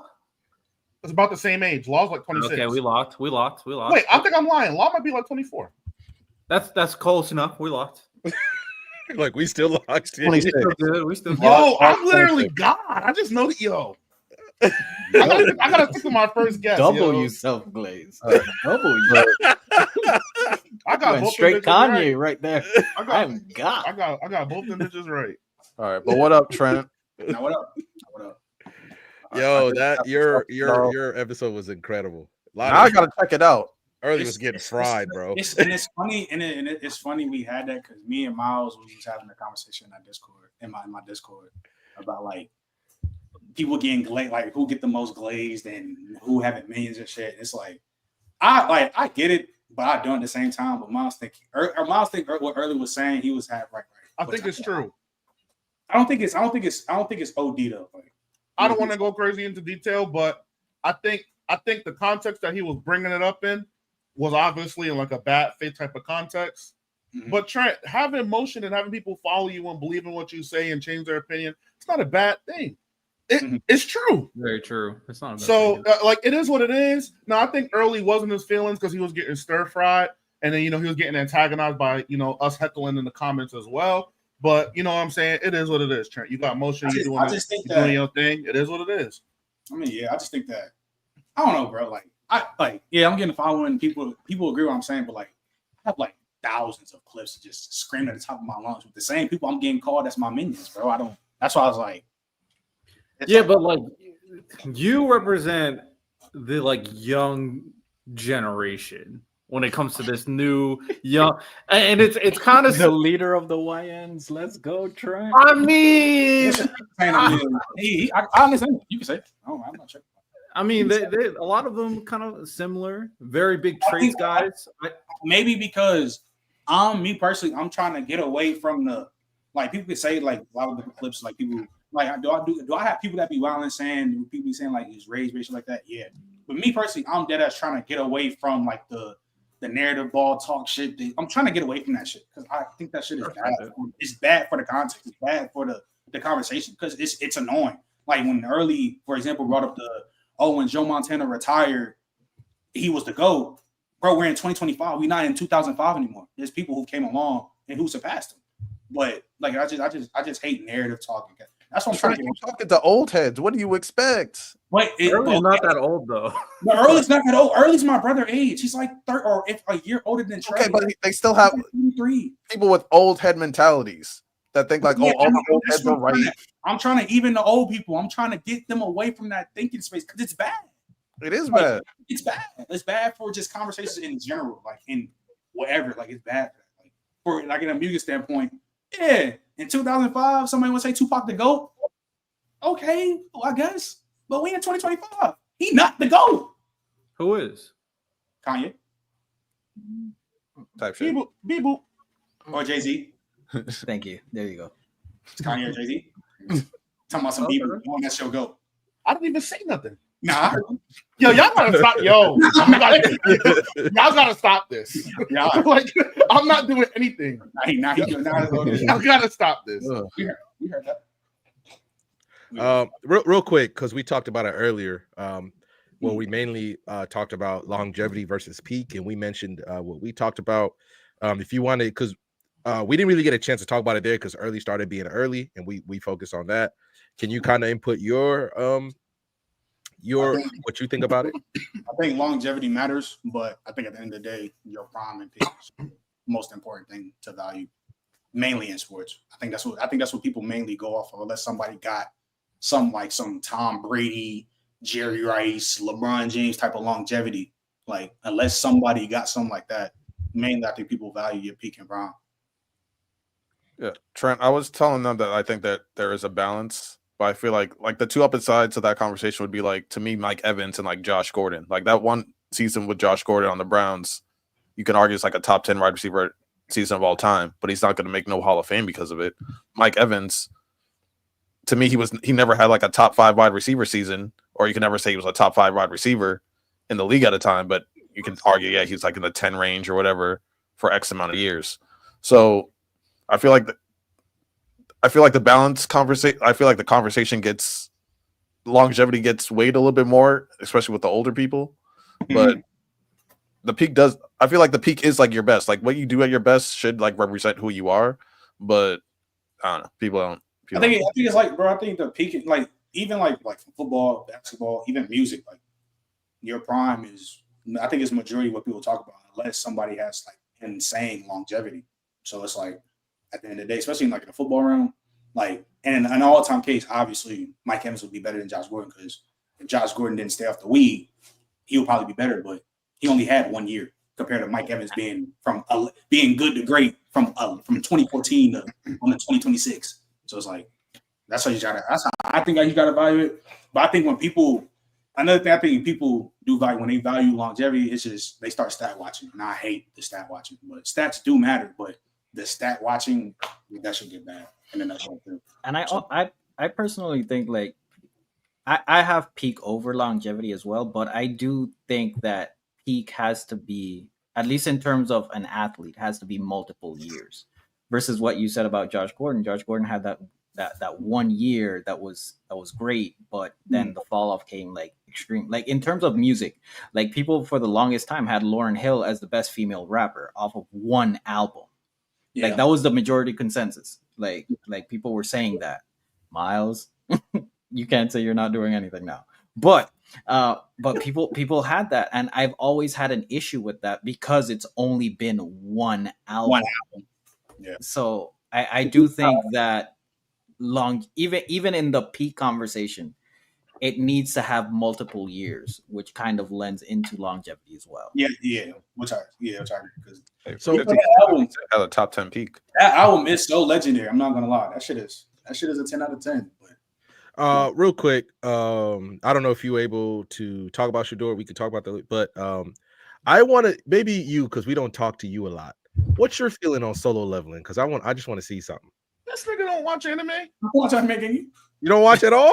Nah, I'm like not even like the most I ever watched was like what's his name? My brother like Naruto, DBZ, like the casual shit. Nothing like. Oh, watch Soul Leveling come back, bro. He's been present during conversations, and he's like, present. Like I watch y'all like damn near every like I watch y'all probably like every 30 to 45, and I don't know what the hell y'all be talking about, and it's good conversation, but I don't know what y'all be talking about. But shit, like the most like what's his name? There's some other shit that my brother used to watch all the time on Crunchyroll, but I'm not tapped into it. Oh, the experiment should be we have to watch Solo Leveling and then we have to watch Lord of Mysteries. Bro, Lonnie, that shit is not going how you think it's gonna end. It's gonna be so horrible. I'm telling you, like, what the fuck is going on? That shit is not gonna end good, bro. No, he's gonna be like, yo, what the fuck is happening? That Lord of Mystery shit is that shit cheats. Were y'all able to talk about Shador at all? Yeah, we talked about him a little bit. He played good. I just don't want him to start week 1 though. I agree. I don't know if anybody else was able to catch. He saw week 1, bro, and he played bad. Oh, he's gonna be cooked for sure. It's gonna be some of the most racist shit you will ever see in your life. Bro, it's gonna be insane. It's gonna be like he has any game he plays below average, bro. It's I will say this to be like a little bit devil's advocate. I've never seen a 5th round pick get this much attention in my life. Well, you know why though? He shouldn't have been the 5th round. I thought the Giants should have drafted him instead of Jackson Dart. So like I'm with you, but this guy, regardless if he sucks or not, he will constantly have attention around him. So he could use that as like a means to like benefit him as long as he plays good. Why are you advocating for Satan? Bronny James have the vibe? You said what? We always got niggas advocate for Satan, bro. I don't get it. What do you mean? You said to play devil's advocate. Satan don't need you. Oh my god, yo! It's just bro. He just shouldn't have been there, bro. He shouldn't have been there. That's why he getting so much hype. Yeah, well, he was going to get the hype regardless, but how he dropped, and now yes, anytime you see the NFL, you're gonna think it's Shador Sanders now. No. It's crazy because everyone had him as a 1st round pick. Everyone like that's this. I don't think we've ever seen a consensus that much. Like a consensus 1st round pick on most people's boards. From come on, bro. Can y'all think of any other example in NFL history like this? It was so weird because after the year that they had when they won like 4 games, for like majority of that whole year, Shador's first rounder. Soon as draft like night started to pop up, that shit dropped. It was really like a few weeks before, like because I'm a big like mock draft watcher. Like I'm always like into like the drafts are like what I'm big in when it comes to sports. Like I'm always locked into both drafts. A month out, he was still like a top 5 pick in most mock drafts. Then the next week, it was like top 10. Then I was like, oh, he might fall to the Saints. Then might fall. Then the week of, oh, he might fall to the Steelers. I wanted him so bad. I'm not even going front. Yeah, because I heard Tyler Shock or whatever the hell his name is he had a good preseason game. You said, oh. I am not moved, bro. I am so not moved. Ty, to answer your question, the last one was I can't remember somebody who was 1st round that left the 1st round. That's what I'm saying. Like, I don't pay attention. I just don't know. And a lot of people Super Dejeen. Oh, $2 super chat real quick. Everybody be quiet. $2 super chat by Angie Carr. Trent, check out the anime I Shield 21 and report back. It is a football anime. Okay. It is. It gets pretty racist at the end, but overall, it's pretty good. Where can you watch it? Like Crunchyroll or running back crazy. Just I think it's probably on Hulu too. So yeah. But I mean Brady Quinn, Aaron Rodgers. Am I missing anybody else? Should have been technically, if you want to be honest, Geno Smith, he fell to the 2nd because he straight up thought he was going to be in the 1st round. Oh, if Trent watches Eye Shield, he's gonna lose their shit when they go up when like the main team goes up against a team where like they only score by kicking. He gonna crash. He can drop it like 70-yard bomb. I'm gonna watch that. Like that team's best players are a safety and a kicker, and they're like, hey, this is how we're gonna win. Our safety's just gonna get a bunch of pick sixes, and our kicker's gonna be dropping 70, 80-yard field goals, so we're gonna win every game. Bro, I got to rewatch that because I'm pretty sure I'd crash out now if I watch that. No, it was hype. It's hype. It's hype. Well, we should do that. We should do most egregious, most crazy sports anime moments. I agree. I'm pretty sure that safety got like 5 pick sixes in the one game. I was like, that nigga was just tackling niggas at school. What was the one? The one that always gets me in Kuroko no Basket when I forget the 3-point dude. Where he already starts jumping, and then the dude throws it like no look right into his hands, and he pops it right when he touched. I was like, all right, like look. I've seen that happen a few times in the NBA, but that's like recent years. But I feel like that's because they might watch Kuroko no Basket. I've seen Steph do that like last year. There was another like random player that did it the same thing too. All right. It's look clean though, but it's like a catch and then shoot. But yeah, but not like he's already in the air, like in the motion shooting. That's what I'm talking about. Yeah, no, like I said, it's not as clean, but like I've seen it attempted a few times. Recently. Oh man. But I'll watch that though. I'm not gonna lie. If it's a football anime, I might watch that. I'm not gonna lie. It's good too. The main characters are running back, so. Oh, Trent, real quick. Yo. I don't know why you don't think we can be better than the Cowboys, bro. We can be better than the Cowboys this year. Oh, I think we need to have some faith. Free neighbors, bro. Free neighbors. If anybody would know, it's Trent. Free neighbors, free Carter. You know, he just got there. Free Carter. It's only because Riddell, we have the hardest schedule in the league. Okay. Fair. I think the point we disagreed when it was like in the press box chat is I said we could beat the Cowboys. Yeah. You can. We can. It's just I think the secondary is going to get fried like a lot. I think they're young, but I think there's talent there compared to last year. Adebo is good. Drew Phillips, my dog Tate Banks. Drew Phillips is all right. Javon Holland's still good, but it's just I gotta see though. How you feel about Nubin? We hate on the Cowboys, bro, and because they got the star on the helmet, but bro, when they healthy, bro, their offense is legit as fuck. So it's like fair, but their defense is going to be shaky this year. Yeah, but we gotta see how Russ played. We trust in their run game?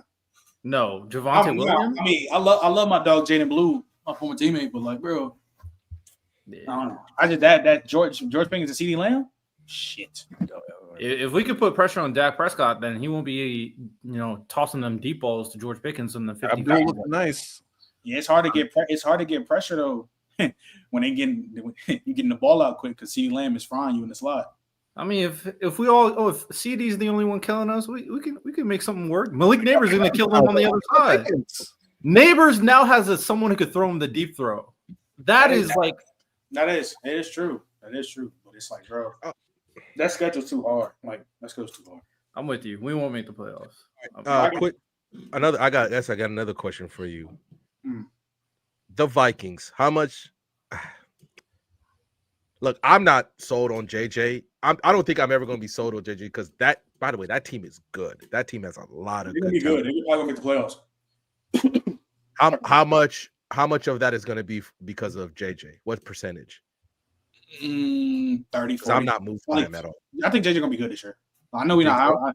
I think it's going to be the Bears and the Vikings make the playoffs. I think this should be the year the Bears make the playoffs. It should be. Cal has no excuses. Question. So what happens to the Lions? I got a question after you're done.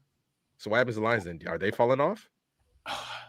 They could be 3 teams from that division to make the playoffs because even though we got to see how Jared Goff looks without Ben Johnson and them, but that team is still OP, bro.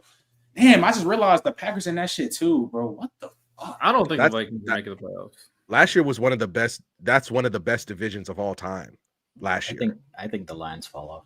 But Trent, who do you have coming out of the NFC? Oh, Philly. They're going back. Yeah, they're so good, man.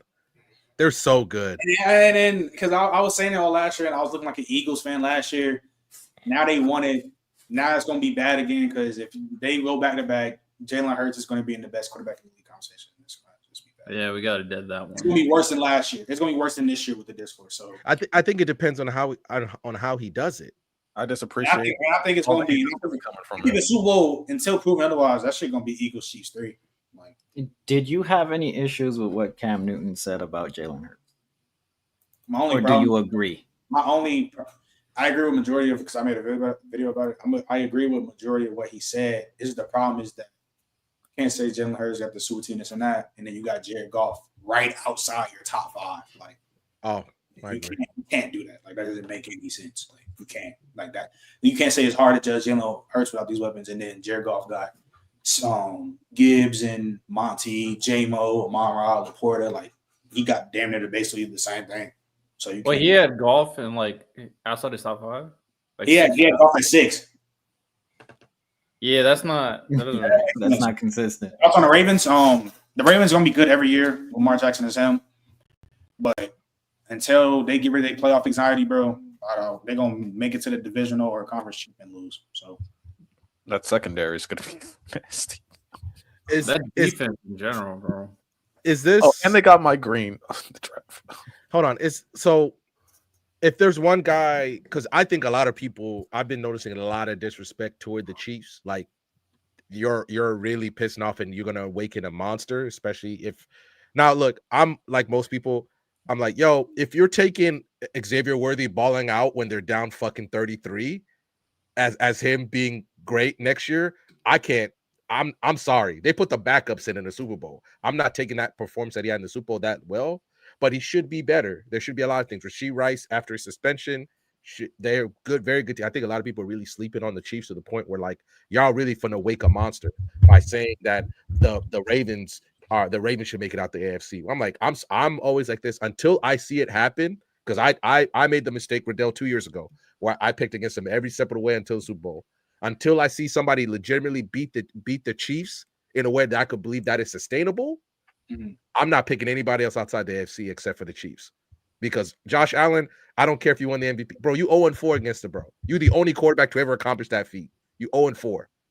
Lamar, you gotta find a way to beat Josh and Mahomes in the playoffs. Joe Burrow, you got your own things. I'm pretty sure Colin Cowherd said that he should just request a trade because of how bad the Bengals are messing up his team. Hey, man, get that man a defense, and it's going to look wicked.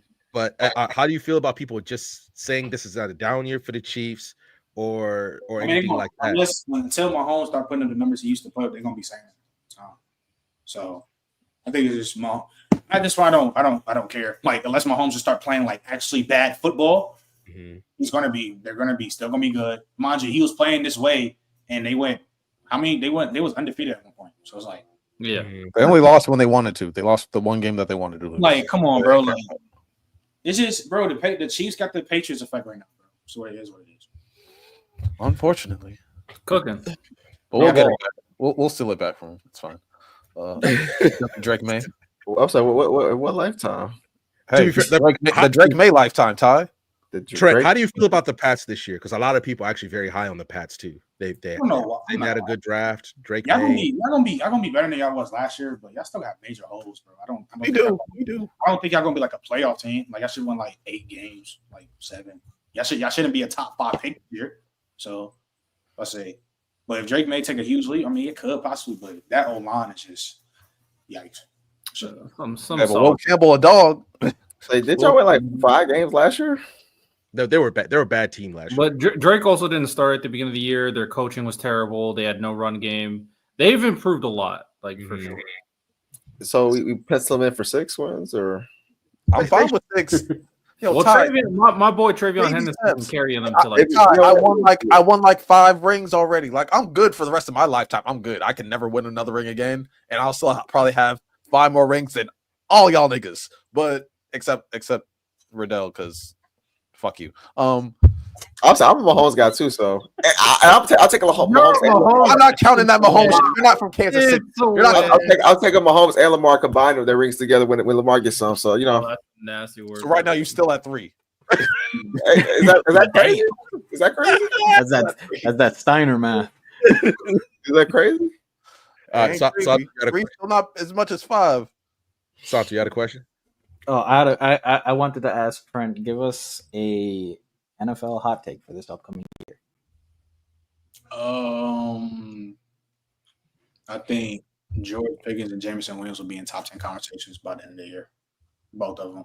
I think J-Mo I think that J-Mo should have been taking that leap, but in the beginning of his career, he was trolling. I think he got hurt. Then I think it was either he did some. I think it was like not gambling, like the gambling stuff. It was gambling stuff. Yeah, gambling stuff getting suspended. Like his talent is through the roof. You already seen this year. I think he had like 1,000 yards on like 50 something catches, bro. Like his talent is through the roof. Like I had him as my wide receiver one coming in when it was like him, Garrett Wilson, and all them. That's how crazy explosive he is. And then I think George Pickens is already in that realm. But I'm talking about just the consensus. Like George Pickens is one of the best receivers in the league. But I think he don't get the respect that he deserves because number one, he's a crash out. Number two, he got hurt last year. I think he was gonna have a career year. He had like 900 yards in like 12 games. So, bro, he damn near could have had like a 1,400 yard season if he played a full season. But I think them two are really gonna take off and put these in these wide receiver conversations. Though I'm not gonna lie. Can I ask a question? Go ahead. So, Trent, you seem like a good man, good head on your shoulders. So, where are we ranking Lamar at if he gets a chip this year? At all time, like where's Lamar in the grand scheme? He top 10 lock. I knew you were a good man. No. Tell him what you said. Tell him what you actually said. He said, no, Trent, this is what he said. He said if Lamar wins a ring, he's better than Drew Brees. I sound pushing agendas. Hold on. Thank you. Wait, what he said. No, he's a great man. Hold on, y'all. Let me tell you what I actually said. Because I said I'm pushing agendas. It's an agenda. Like let me. It's an agenda. It's an agenda though. I said I'm gonna push my agenda. No, he don't really believe it yet, but it's an agenda though. You know what I'm saying? Like I'm saying, it's gonna be some. I said first of all, the amount of slant Lamar's got pre-draft during his career, we need to balance the shit out, man. You got to balance it out. So if he gets a chip this year, we tip the scale, bro. We tip the scale. Hey, Sato, we looking at Drew Brees first. He won a ring. He top 10 for sure, though. But I think I'm not being honest with you. He damn near already in that conversation, like already though. So, no, he is. But I have a question for you. Well, if he gets a ring this year, what's the best quarterback that he would be better than? It's crazy. It's funny. I was just arguing about it. I know the name you want to say, Trent. I know the name. What's the name? Is he about to say John Elway? Well, he better than John Elway. But bro, John Elway's overrated, bro. That nigga overrated. Like, bro, realistically, if I really want to like really talk, really Joe Montana, but hey, I'm not even going. I was just talking about Joe Montana for an hour, 30 minutes straight, just an hour ago. So the best. So okay, let me be dead ass though. So honestly, I've been dead ass this whole time. I think he getting dead ass be better than John Elway. Like no, I think he's already better than John Elway. I'm not even trolling. Brett Favre. Yeah, because the thing with like his prime is just around the rim is Brett Favre and Lamar. We haven't seen the Lamar lows as Brett Favre lows. Nigga, Brett Favre used to throw fucking 22 rounds, 25 picks, some shit like that. That shit is crazy. In the mid 2000s too. That's insane. You got that. And the 90s. He gave us that Super Bowl. In that realm, Marinos of the world, Lamar is gonna be in the conversation. Like same thing with Josh Allen, like the Marinos of the world, like right in the conversation with the outside of like the top 5 type people. Like that's what. Okay. So we put Lamar 5 to 10 is what we're saying. He's in the conversation. 60. I think to me the top 5 is right now is locked. I don't think nobody can get in that shit right now. Who's your top 5? Mine is in general no order: Rodgers, Brady, Peyton, Mahomes, and Drew Brees. I think that's the 5 lock. That's a tough. Man. Oh yeah. I ain't gonna lie to you, man. Man, Drew Brees, we have to have a conversation with Drew Brees, man. What's your problem with Drew Brees? What did Drew Brees do? No. I'm sorry. He tried to tell people he was a kneeling. No, guys. Drew Brees he's just a casualty of war. It's not his fault. War. It's not his fault. It's not his fault. If you said he's better than Big Ben Roethlisberger, I'm like, you got it, big dog. I mean, we already. But like Drew Brees is. I feel like we're gonna have to spend a lot of time defending what Drew Brees has done. Oh yeah, for sure. For real. No. He had horrible defenses. He didn't have the Patriots defense. So I agree. I think Drew Brees is elite. Wait, what? He didn't have Patriots defense. I agree, but there are other things. He was also legitimately screwed by the NFL. What hold by the refs? If I'm Drew Brees, if I see that ref at any point in my life, put your hands up. That should happen right in front of you. Put your hands up. Hey, like I should. I should have at least played Brady in another Super. I'm sure he had a chance to beat both Peyton and Brady in the Super Bowl, and the NFL legitimately took it from him. Yeah. And I probably would have picked the Saints to beat Brady in that when they beat the Rams that year. That team. Yeah, probably because I think Jared Goff was just buns. I got cold. Yeah, go ahead, flex, Santo. Go ahead and flex. Leave Drew Brees out of this. No, he's the first casualty of war. No, and I don't love Drew Brees. He kind of cool though.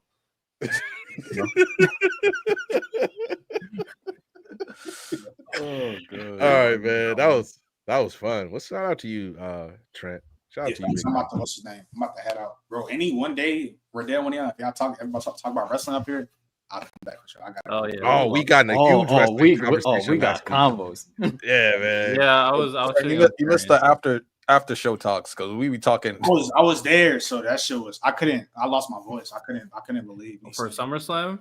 Yeah, I couldn't. I literally couldn't. How loud was it when Seth dropped the? I was about to dead ass leave. I was. And when I heard that shit, the whole crowd just erupted. That moment was so freaking. How do you feel about Brock Lesnar coming back? Yeah, we not moved either. Trent. It's crown jewel season. You might as well bring Vince McMahon back. Bro, that's crazy, bro.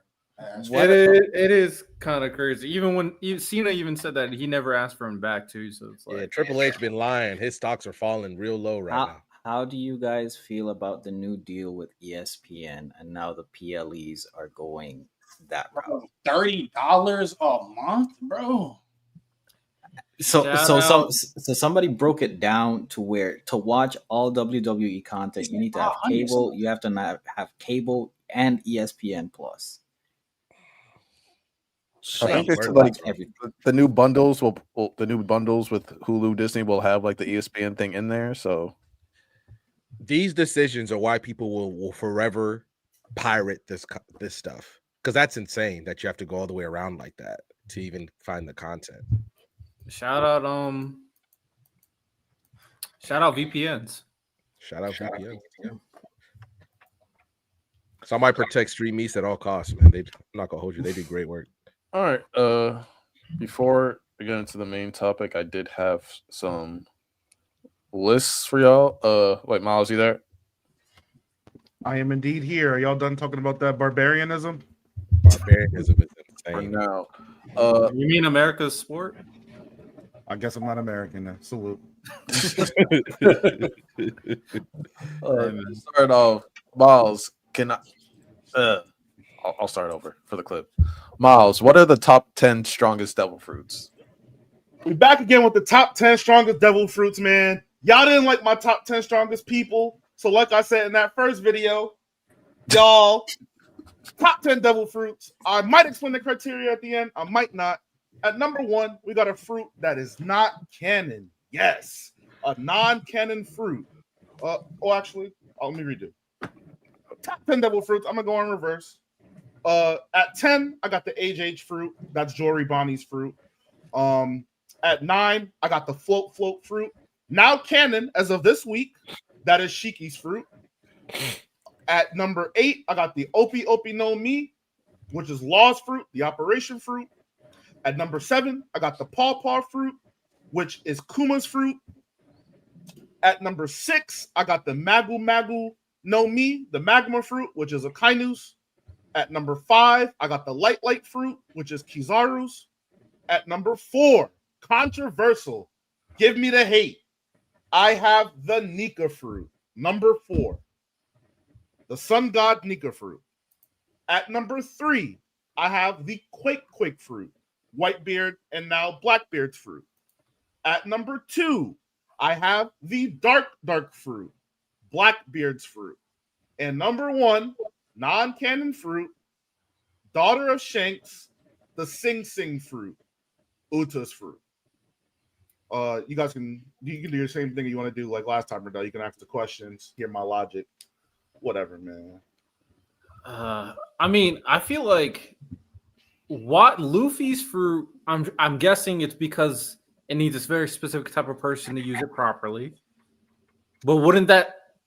Oh, I could be wrong, but I feel like wouldn't that equate to darkness fruit as well? So okay. I'm glad you brought those ones up. For the Nika fruit, I feel like it's number 4 right now. By the end of the story, it could very well be 1. It more than likely will be 1. But right now, as strong as the fruit may be, like obviously I do believe Luffy wouldn't have overcame Kaido without it. I feel like Luffy's hockey is kind of doing a lot of the talking. Gear 4, hockey. Snake Man, hockey. All of his heavy, devastating blows he's had in Gear 5, hockey. The Nika fruit hasn't really shown me everything it can do just yet for me to warrant putting it above those. And to me, the dark fruit being able to nullify pretty much any fruit on this list, other than the Sing Sing fruit, I think that's a crazy ability. It doesn't matter what fruit you damn near have. If he can lay his hands on you, your fruit is null and void. And then he has abilities that can pull you towards him. He can nullify the space in between y'all. And like Luffy's fruit, there's more to it as well. There's a reason why Oda doesn't want us to see exactly what happens when that man raises his hand. There's a reason why he does. When Blackbeard's using the Quake fruit, we get to see it all. He's showing us all. The dark fruit, he shows it. We cut away. The other niggas defeat it. So, Fair enough. And then just a cap for the Sing Sing fruit, because people are going to ask. That was in the movie One Piece film Red. If you look at how it works, where all you have to do is hear it, you just fall asleep and she can do whatever to you. And when we're talking about scale and impact, she affected the entirety of the Straw Hats, the entirety of CP9, the entirety of the Marines, and it was indiscriminate as to whether you had Conqueror's Haki, whether you had Awakened Devil Fruit or not. It doesn't matter. You hear it, you're done. I just think that implication is broken. And I got some honorable mentions. Magellan's Fruit, the Venom Fruit. The Sugar's Fruit, the Hobby Fruit. Aokiji's Fruit, the Ice Fruit. Caesar's Fruit, the Gas Fruit. And Enel. Just for representation, because y'all are gonna fucking cry. The Rumble Fruit, Enel's fruit. Did you say Big Mom's fruit? Nope. I think it's ass. Really interesting. What Big Mom showed me, I don't think her fruit is compy at all. If she can't take your soul if you're not afraid of her, so that's pretty much half the fruit gone. And then what needle did the homies actually move? What Napoleon doesn't do anything. Zeus betrayed her. I guess Hera was putting in work, but Kid kind of just tanked it. And then Prometheus, he'd be putting in pain, but he's like the only one. The other homies are useless. Okay, I see the logic. Other fruits. How do you feel about the barrier fruit? The barrier fruit just has no offensive capabilities. You put up a shield. I mean, put it around his fist and try to replicate Luffy a little bit. Bro. Listen, man. If Bartholomeo's taking you out, maybe piracy is not quite the profession you should be looking for. The two that I was trying to mention, and Angie put it up there, the Phoenix fruit, and I think it's the mochi fruit. Not mochi. The girl that she pulls from her face. And Manchuri's fruit. Yeah, I think Manchuri. So the problem with both those fruits, actually, I don't see again offensive capability. Marco only stalls. I've only seen Marco stall. I've never seen him decisively change a battle other than healing and stalling. Whereas we look at some of the other fruits on this list, if a Kainu touches your body part, it's gone. You just lose that body part. Quake, whole earthquake's just getting dropped on your fucking head. Like how do you stop that? Float fruit, the ability to fly and a show about pirates, that's crazy. Bonnie's fruit, it's damn near a copy fruit. She can basically copy any other fruit she can see, limited by how she can kind of conceptualize it. I just think there's other fruits that can accomplish way more, not only with way less, but offensively and defensively. Manchuri's fruit has no offensive potential. It just heals. Did you say Kuma's fruit? I did. Yeah. Okay. I think he had it like at 6 or 7. 7. Yeah, I must have missed it. I'm not mad at the list. Probably, I'm very high on Lost Fruit personally, but ultimately, I see the logic. I respect it. And then I made another list, and I made not true. He legit took on King and Queen Angie. Come on. He wasn't doing nothing though. He wasn't hurting them. Angie, you my girl. Come on. We know that, like, yeah, he was kicking them around. Them niggas got right back up. We know how King's powers work. That little kick didn't do nothing to him. Nigga got back up. Marco is not him, y'all. I'm sorry to tell y'all. It's the reason why he's retired right now, man. He's just not him. It's the reason why he's looking for Weevil to take Whitebeard's mantle, man. He's just not him. And that's okay. Not everybody can be him in this story. We're taught that time and time again. But yeah, like I said, Lonnie, I have a second list, and this is just 5 fruits that I feel that will be the best in a real life, real world setting. I do have an order, but it doesn't really matter. Number 1, I put the Operation Fruit once again. In the hands of a doctor, you could literally do anything. You could cure any disease. You could cure everything in the world. The Lightning Fruit, we're talking generators, we're talking powering whole cities, locomotives, planes, whatever the case may be. The Brain Fruit, the ability to pretty much learn anything, retain information in any capacity, photographic memory. You could be the smartest person on the world, and I'm going in with the idea that you're using all these fruits for good. Obviously, the Pocket Fruit. When we think storage and transportation, the ability to shrink something into a pocket-sized dimension, you could bring a whole ambulance with you. You know what I mean? You could bring a whole excavation kit or whatever you need with you and be able to compartmentalize and bring things with you. And then lastly is the Pawpaw Fruit.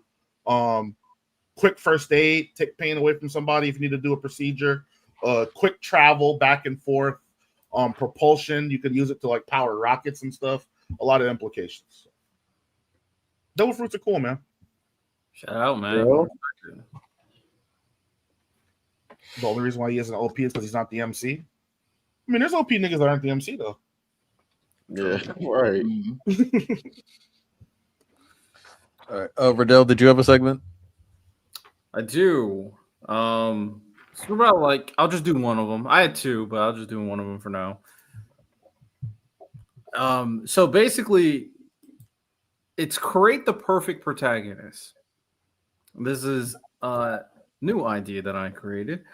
Basically, I'm gonna give out different criteria, and you guys pick which protagonist in anime fit this criteria the best. Like, what would a perfect protagonist look like built by BSS? So, few of them.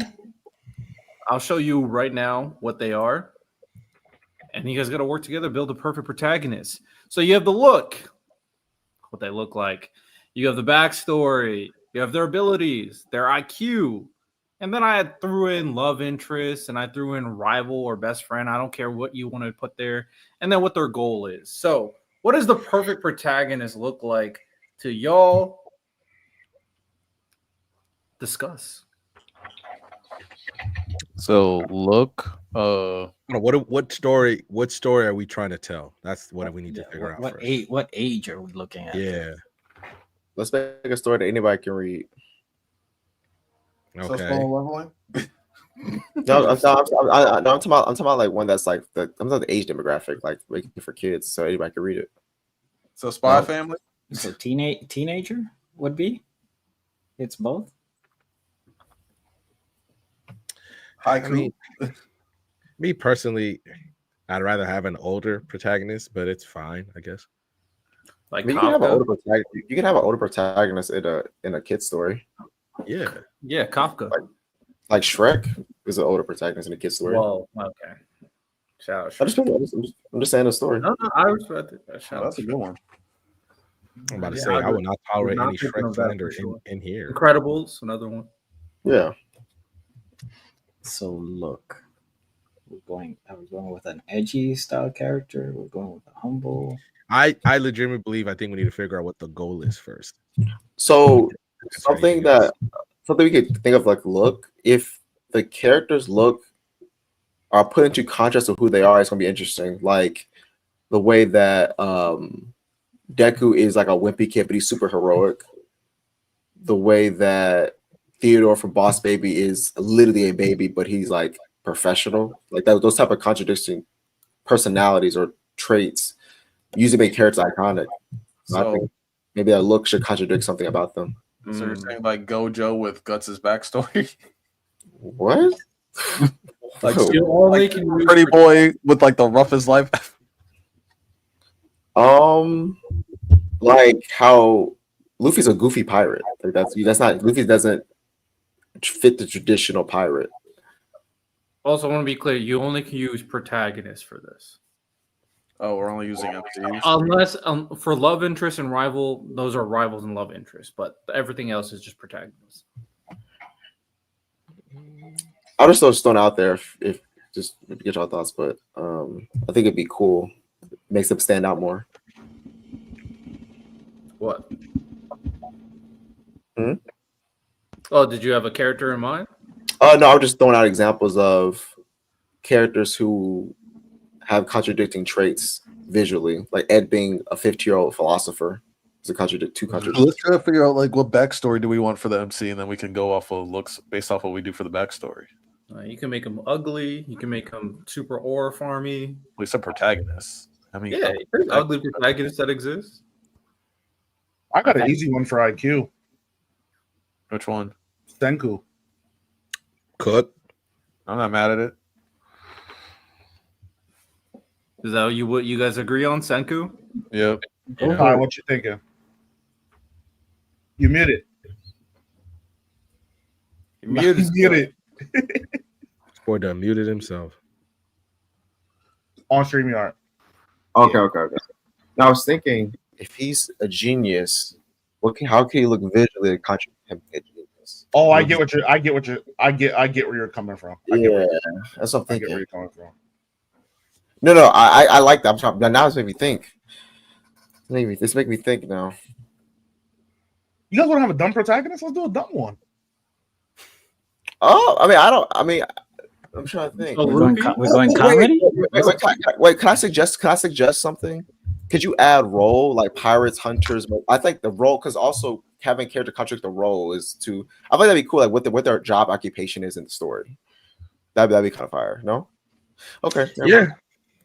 Mind. You have him be smart, but he's in a very like for example, if like the role was doctor, and like Tsunai's contradiction, she's a doctor, but she's afraid of blood. I think that's fire. Mm-hmm. Why don't you just add that to like backstory? Okay, the role. Okay. Yeah. So what job are we giving these characters? Are they a hunter? Are they? What's the thing where like intelligence doesn't matter? Yeah. Oh, you have to pick a current protagonist. Right. So they're a genius, but they're in a role that $2 super chat. Hold on, Angie Carr, Sensei, Senku, or Mr. Terrific? Who you got? Mr. Terrific is a dog. Yeah. I'm gonna say Senku only because I've seen him actually do more. But Mr. Terrific's tech is probably better than anything that Senku's ever created. His one individual. Wait, I'm sorry. We do a protagonist in fiction? He created a rocket ship from scratch. Who, Senku? Yeah. But yeah, that's what I'm saying. Like he's done way more than Mr. Terrific, but those autonomous flying ball things are Mr. Terrific can low key do anything. Like I think Superman came to him one time, like in the Justice League show. He's like, "Oh, can you make a device to get rid of like all the weapons in the world?" He's like, "Yeah, but why would I do that?" So if he can do something like that, where he can just get rid of all the guns on the planet, and it's easy, but he just doesn't want to. To be fair, Senku, he's super intelligent, but he also has like a photographic memory, so he's able to remember how things already exist. Mr. Terrific is creating new stuff, so I actually would go Mr. Terrific. That's probably how it would go. All right. But if we're doing the thing where it's like he's super smart, but it's a place where it doesn't matter, I feel like his ability has to be kind of ass. Yeah. Let's make him iconic, man. Make him a babysitter or something. Also, if his ability represents who he is, like not just clone represent loneliness, that'd be fire. And Luffy's Gear 5 represents freedom. This is hard. What's an MC that has like an S ability? An MC that has a trash ability. Gone. Rock, paper, scissors. Yo, that rock, paper, scissors shit is trash. Yo, Is there an ability that's based on like luck for an MC? Because I feel like anything that could like make the MC hard for them to utilize their genius would be cool. I will allow like there's certain anime where there's no clear protagonist, but there's like main characters. Like I'll allow that. How about Miles? Maybe I'm gonna ask you this. The dude from Shield Hero Naofumi, he has a shield, so he technically cannot attack. He cannot attack anybody, but he finds still ways to be effective. It'd be fire if, and it's not MC, but Kaminari from My Hero, like his lightning makes him dumb. That'd be a great contrast. Like he's a genius when he uses his powers. The more he uses the, I like that. Yeah, Diallo could be fire, but He becomes a bot. Damn. MC. There has to be an MC like that. Who is MC that gets dumber, bro? As these are powers. I don't think that exists. I know. There has to be one. That's interesting. No, wait. Hold on. I think there is. That's what I'm saying. Contradictions make things like that's more iconic. Miles in Prince of Tennis, when the MC goes into like that ultra zone, doesn't like his brain like wear down or whatever after a while? That each is in mode thing. Or they could become. It doesn't make him dumb though. Or it could be like Hulk, because Hulk is a genius, but when he turns to his Hulk form, he becomes like kind of mindless in a sense and aggressive. Crash out ability. Yeah, like so he's not that takes away the genius, and he's more so just rage and mindless at times. So Ty, to stick with that, why don't we do Mob's abilities? Oh yeah. Like let's say he's in a fight, the more he's pushed, the more he loses like his IQ, and he goes to the 100% crash out mode. Real, I like that. Mom. So now we have a genius, basically sidekick. So like, what would a backstory like that be? I think because of his genius, you think he just kind of alienates himself because you've seen stories like that where like somebody's just too smart that people are afraid or they don't want to interact with him or something like that. It'd be kind of sick if he tried to use his abilities to bring his intelligence down to people around him, but it just scared them because he crashes out. I don't know if that would be. We're writing a kid story, so I don't know how crazy that would be. That's the problem. Like he's too smart. I don't think a lot of people are going to resonate with that. Like I'm too smart. Right. So he's a loner. He's a loner. Well, but he also has abilities that lose control, which people are afraid of, which is like the Nine Tails for Naruto. I feel like his backstory might have to have something that like makes him lose control more easily. Like something like he has like a traumatic past or he gets triggered easily. I think a betrayal backstory. So he was a kid in school that just wanted to strive in class, and he got bullied, and then he awakened his abilities because he crashed out. I think you need to add some betrayal in there, something that can easily trigger him. Meliodas. Hey, does Yuji count as a? I mean, not you. Does Yutsu count as a main character? No, I'll be honest. I'll be objective. No, I won't go. W. Now he's objective. Hey man, He's the main character of the one shot. Just saying. I think you guys are sleeping on Meliodas. I think he fits everything you guys are saying right now, except for the backstory. All right, if that's the case, though, we're giving him a age appropriate love interest. All right. Hold on. Does that mean that our main character is going to start assaulting people, Loki? Assaulting his main love interest now? No. No, we are not. That's what Meliodas did all the time. Oh, I should have put personality. You know, I'm gonna put that right now. Personality. Thank you. There we go. So I'm not gonna hold you. I'd be skipping hella Meliodas scenes when he's not fighting. When I'm still trying to figure out what role would they have. Like, what would their job be? Student? Does student just work? No. That's kind of actually, you know, I would do. I'd make him a teacher, but he teaches like the worst class. It's just a bunch of idiots. Like Onizuka?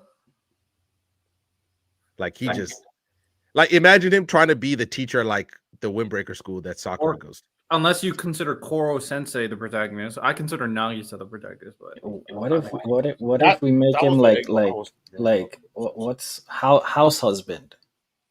Oh, I don't know his name, but I know exactly what you're talking about. I know who you're talking about. That show's fire. That show's so he has good. all these abilities, this IQ, and it does nothing for him because his kids don't respect him. Yo. Is it crazy that Santo? Is it crazy that anime has better animation than T-Bait? Bro. Wow. Kiritsugu?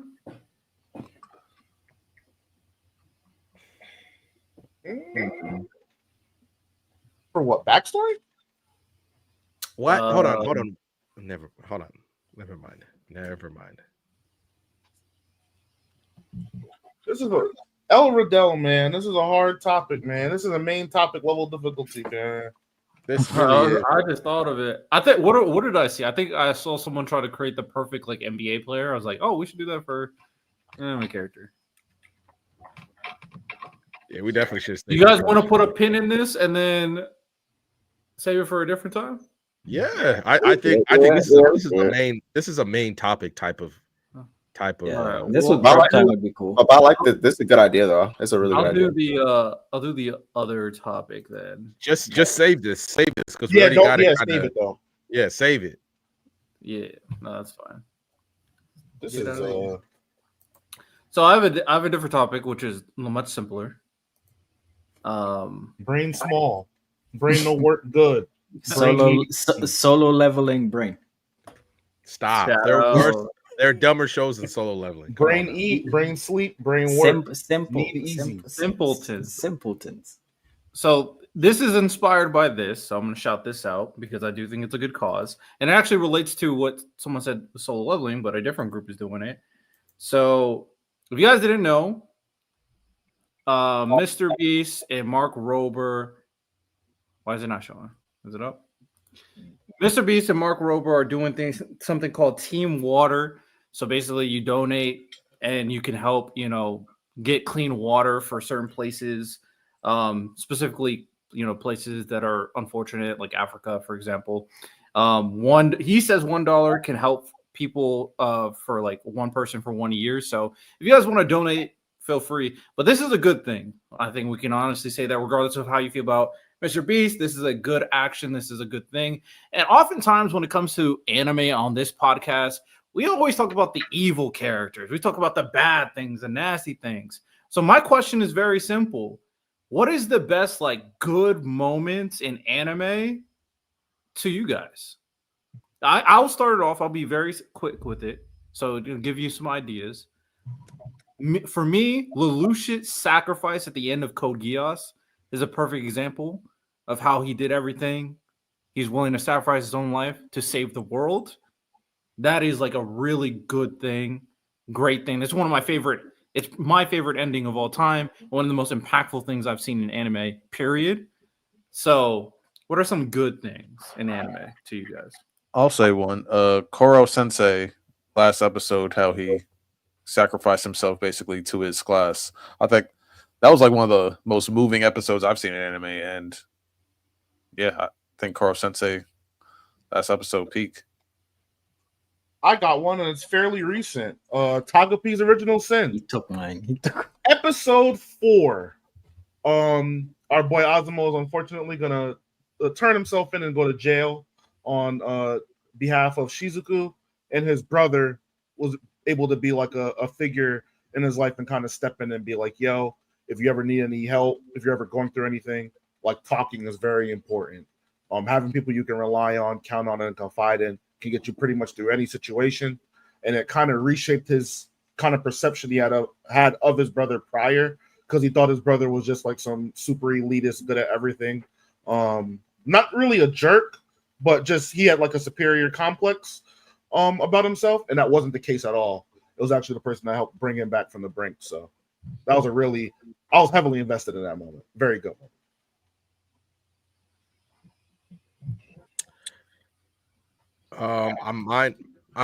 Mine's not going to be as big, but I think it's a really big moment in the series. And Comey can't communicate.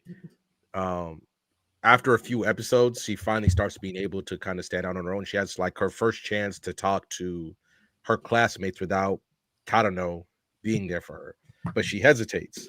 So he sees it, and all he does is just give her this little nudge so that she takes her first step. He nudges her a little bit so she's able to take the steps by herself so that she's able to talk to people, and not wholeheartedly, because you see her from that moment on, she gradually gets so much better that she doesn't need him anymore.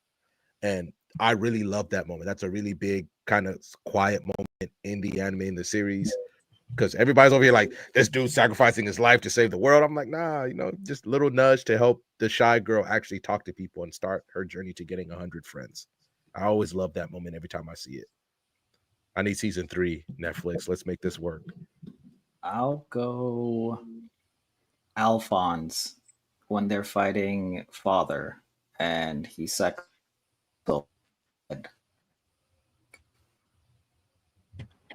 Yeah, he's cooked. Oh, you good, Santo? Yeah. He's Oh, cooked, Yo, Santo, you're cooked. You're cooked. Can you guys hear me? man. No, You're cutting in and out. you like froze now 3 times. Am I good now? I hope yeah, so. yeah, you seem so.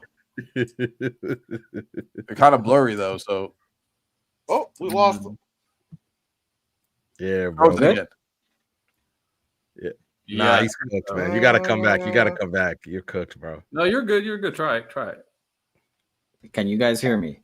Yeah, Yeah. now we can hear you. Okay. Okay, so I'm good. Yeah. Yeah. I was saying that my pick would be Alphonse when he sacrificed pretty much soul to help Ed get his arm back so he can fight Father. Spent this some Bro. good moments. Ty? Wrap this up. This is pretty recent. It's in the manga of Dandadan, so I'm not gonna give too much details. But when I'll try to be vague. When the officer becomes a father figure, for anyone that knows what I'm talking about, in that treasure chest arc, Yeah, that was beautiful, bro. I was like, wow, W father stepped up. Facts. That was fire. W father. For sure. I'm For a not. kid who needed it. I'm not the father, but I'm the father that stepped up. No, it was actually Random. it was a beautiful stretch of chapters, like genuinely. Nah, I get you. I'm just making it Random. I can see that being on a shirt, stepdad shirt. No, I've seen them. I've That's seen like them. you. Oh my god, Miles, I've seen them too, like family photos. I've seen. Yeah. that's So- a wild shirt. The one that I saw had like the picture of the whole family in the front, and then those exact sentence on his back. And I'm like, I get it, bro. W work, but that ain't the or move you think it is, man. You got it, big dog. You got it. Thank you, because I was just about to say that. I got to stop saying that. I've been hanging out with it because that's because we got a lot of new kids on my team, and I don't know what they are. I don't know what their names are. I'll call them Big Dog. That's my way to kind of go. Oh, you don't go to Champ? Good stuff, Champ. Yo, Who am I? Come on, man. Come on. Man. Only Riddell would call them champ. Gotta make him feel good, you know what I'm saying? pat on the head. Oh, hold on, pause. What? You crazy, Riddell? You crazy, bro? Crazy. Yo. That was By the crazy. way, Santo, I'm still waiting for you to put a thumbnail on that Naruto blind ranking zesty thing that Riddell went Oh crazy. yeah. I gotta do that. That is still. I watched it the other day. I was like, that is still the craziest conversation we've had on this platform. Well, you just go start, and everyone's like, "Whoa!" I don't know what you're talking about, man. Oh, don't worry, you'll Stay find out. tuned. Right. All right, let's move on before Riddell starts calling people niggas. That's vulgar language. Right. Good. All right, I had I had a list. I had a list for y'all on my phone. Oh, bro. All right. Yeah. So Give me a second for my phone to like. What's going on right Well, now? I'm And Sancho froze again, motherfucker. Santos cooked. This podcast is going off the rails right now. Yo, at least he froze in like a good pose. Like he froze like, Oh my god. The second pose isn't as good. You filibuster? I could filibuster. Who has watched Weapons? I haven't watched Weapons yet. I haven't I'm watched it. seeing it this weekend. See, this is my I hear Yeah, that. I'm seeing it this weekend too because I've been hearing so many good things about that movie, and I want to lock in. And like I hear from like actual like horror buffs that like they say like, oh, it's actually pretty good. People say like there's not like a lot of jump scares and stuff like that, but in terms of like a film, it's actually like a pretty good film. The atmosphere. I've been trying to. I need to look again because I want to go to the movie in 4D, so like air shake and all that stuff, to get the full experience. I haven't seen good horror and stuff. Well, I don't know about all that one. That's what happened. Hey, I saw the new Final Destination movie in 4D, and that was amazing. That was like, good. It's really crazy good. But you know, Riddell, there's gonna be some water squirting. I don't know if this one does the water thing. I know it does the chair shaking thing. I don't remember it ever doing the water. Why are y'all going anywhere where Well, you're they squirting water on you, and they're gonna pour water on you? What part of the game Well, is It's all this? about the experience. I'm exaggerating. Brandon, It's like if you saw the like Final this. Destination movie in 4D, you'd have a great time. It was like a great experience. I ain't going nowhere. All right, fine. I'll take your word for it. But I'll watch it in the comfort of my own home where no water's being splashed on me. All right, I'm already watching people die in horrific ways. Why is water involved? See, I used to be very anti-theater, but I'm gonna be honest, now that I'm like an old man, I really like going to the movie theater. I do. It's a good experience, even by myself. It's a good experience. I got a quick topic real quick if we want to. Yeah, go ahead, because I'm no longer doing the main topic. We're already like 2+ hours in. Oh, word. Okay. Yeah, I don't even know what the main topic was. So I can do more of these then. I got 2 Truths and a Lie side characters edition. No protagonists, just side characters. So last week you weren't here, Ty. We did 2 Truths and a Lie for like main characters and stuff. I'm pretty much just gonna say 3 phrases. 2 of them are gonna be true. 1 of them is gonna be a lie. Y'all gotta just be able to point out which one is the lie. We are gonna start. I don't want to do JJK because I feel like y'all are gonna. I have a bunch of them. We'll do Shisui. So this is gonna be about Shisui from Naruto. Ooh. I don't remember that nigga. Huh? I don't remember that nigga, bro. So damn. Okay, so the 3 statements are: he awakened the Mangekyo Sharingan and specialized in Koto Matsukami, which is a genjutsu. Mm-hmm. He's confirmed to have implanted 1 eye directly into Itachi before his death. And then the last statement is his remaining eye was sealed inside of a crow, later placed inside of Naruto. The second one is a lie. Anybody else want to take a crack at it? Guess? After you take a guess, I'll confirm. Lonnie was so confident. I'm signed with Lonnie. Yeah, I'm not gonna hold you. He was too confident for What me. was the second one again? He's confirmed to have implanted 1 eye directly into Itachi before his death. Because I think he just handed it to him, right? Oh, you said implant. I guess that's the key word. Yeah, because I think he didn't just hand it to him. And Yeah, then he because fell. Itachi never put it in his. Yeah. So Yeah, second one. Yeah, that is correct. That is the lie. He did not implant it into him. He handed it to him. Mm-hmm. Okay. King Bradley. Oh, that's my shit. All right, let's go. Is Santo still loading in for y'all? Yeah. Wait, Miles. I think we can't hear you, Miles. His ultimate eye is a literal second eye embedded in his palm. In his palm. He retains human aging and limited lifespan, unlike most homunculi. That's true. He was created via Philosopher's Stone implantation and was chosen as a candidate. Okay. Hold on a second. Third one, I think, is true too. What was the first one again? I need to pay attention. Lock in. All right. He said the second. Okay, go ahead. The first one, I was. The ultimate eye is a literal second eye that was embedded in the palm of his hand. No, that's not true. Yeah, that one's not true. But because he was a candidate for what's the name, and then they injected him with the Philosopher's Stone, so it has to be the first one. Yeah, it is indeed the first one. Real? we locked today. Okay. Well, I made them easier too, Riddell, because Santa was the only one. Down my ego. Santa was the only one that could get them right. Well, it was you and Santa, but Santa was the only one getting them right last week, so I made it easy. True. Fair. Make it hard. Pause. You know something? Yo, I realized what is happening? For it, what's happening today? You know something crazy? I realized what I was saying, and I was like, you know what? I'm already halfway through the sentence. I gotta keep going. I have to keep going. I can't stop. I have to finish. Bruh. I think that's a very reasonable thing to say. Like, if you're in the middle, we can't trust nobody. Oh my god, this one's gonna be Kenny Ackerman. Okay. Take a time. Let's do it. The first one is he served as captain of the anti-personnel control squad under the Interior Police. The second statement is he obtained Titan injection serum but died without ever transforming. The third one, he is Levi's maternal uncle, related through Levi's mother, Kuchel. The third, it's the second one because I think Levi got the serum from him, or I think he was about to take it, but then he died, so he didn't take it. Everybody else guess? Yeah, I'm trying to remember. I remember like they had that conversation like by the tree and everything, right, Ty? Yeah, I'm almost certain that he. Wait.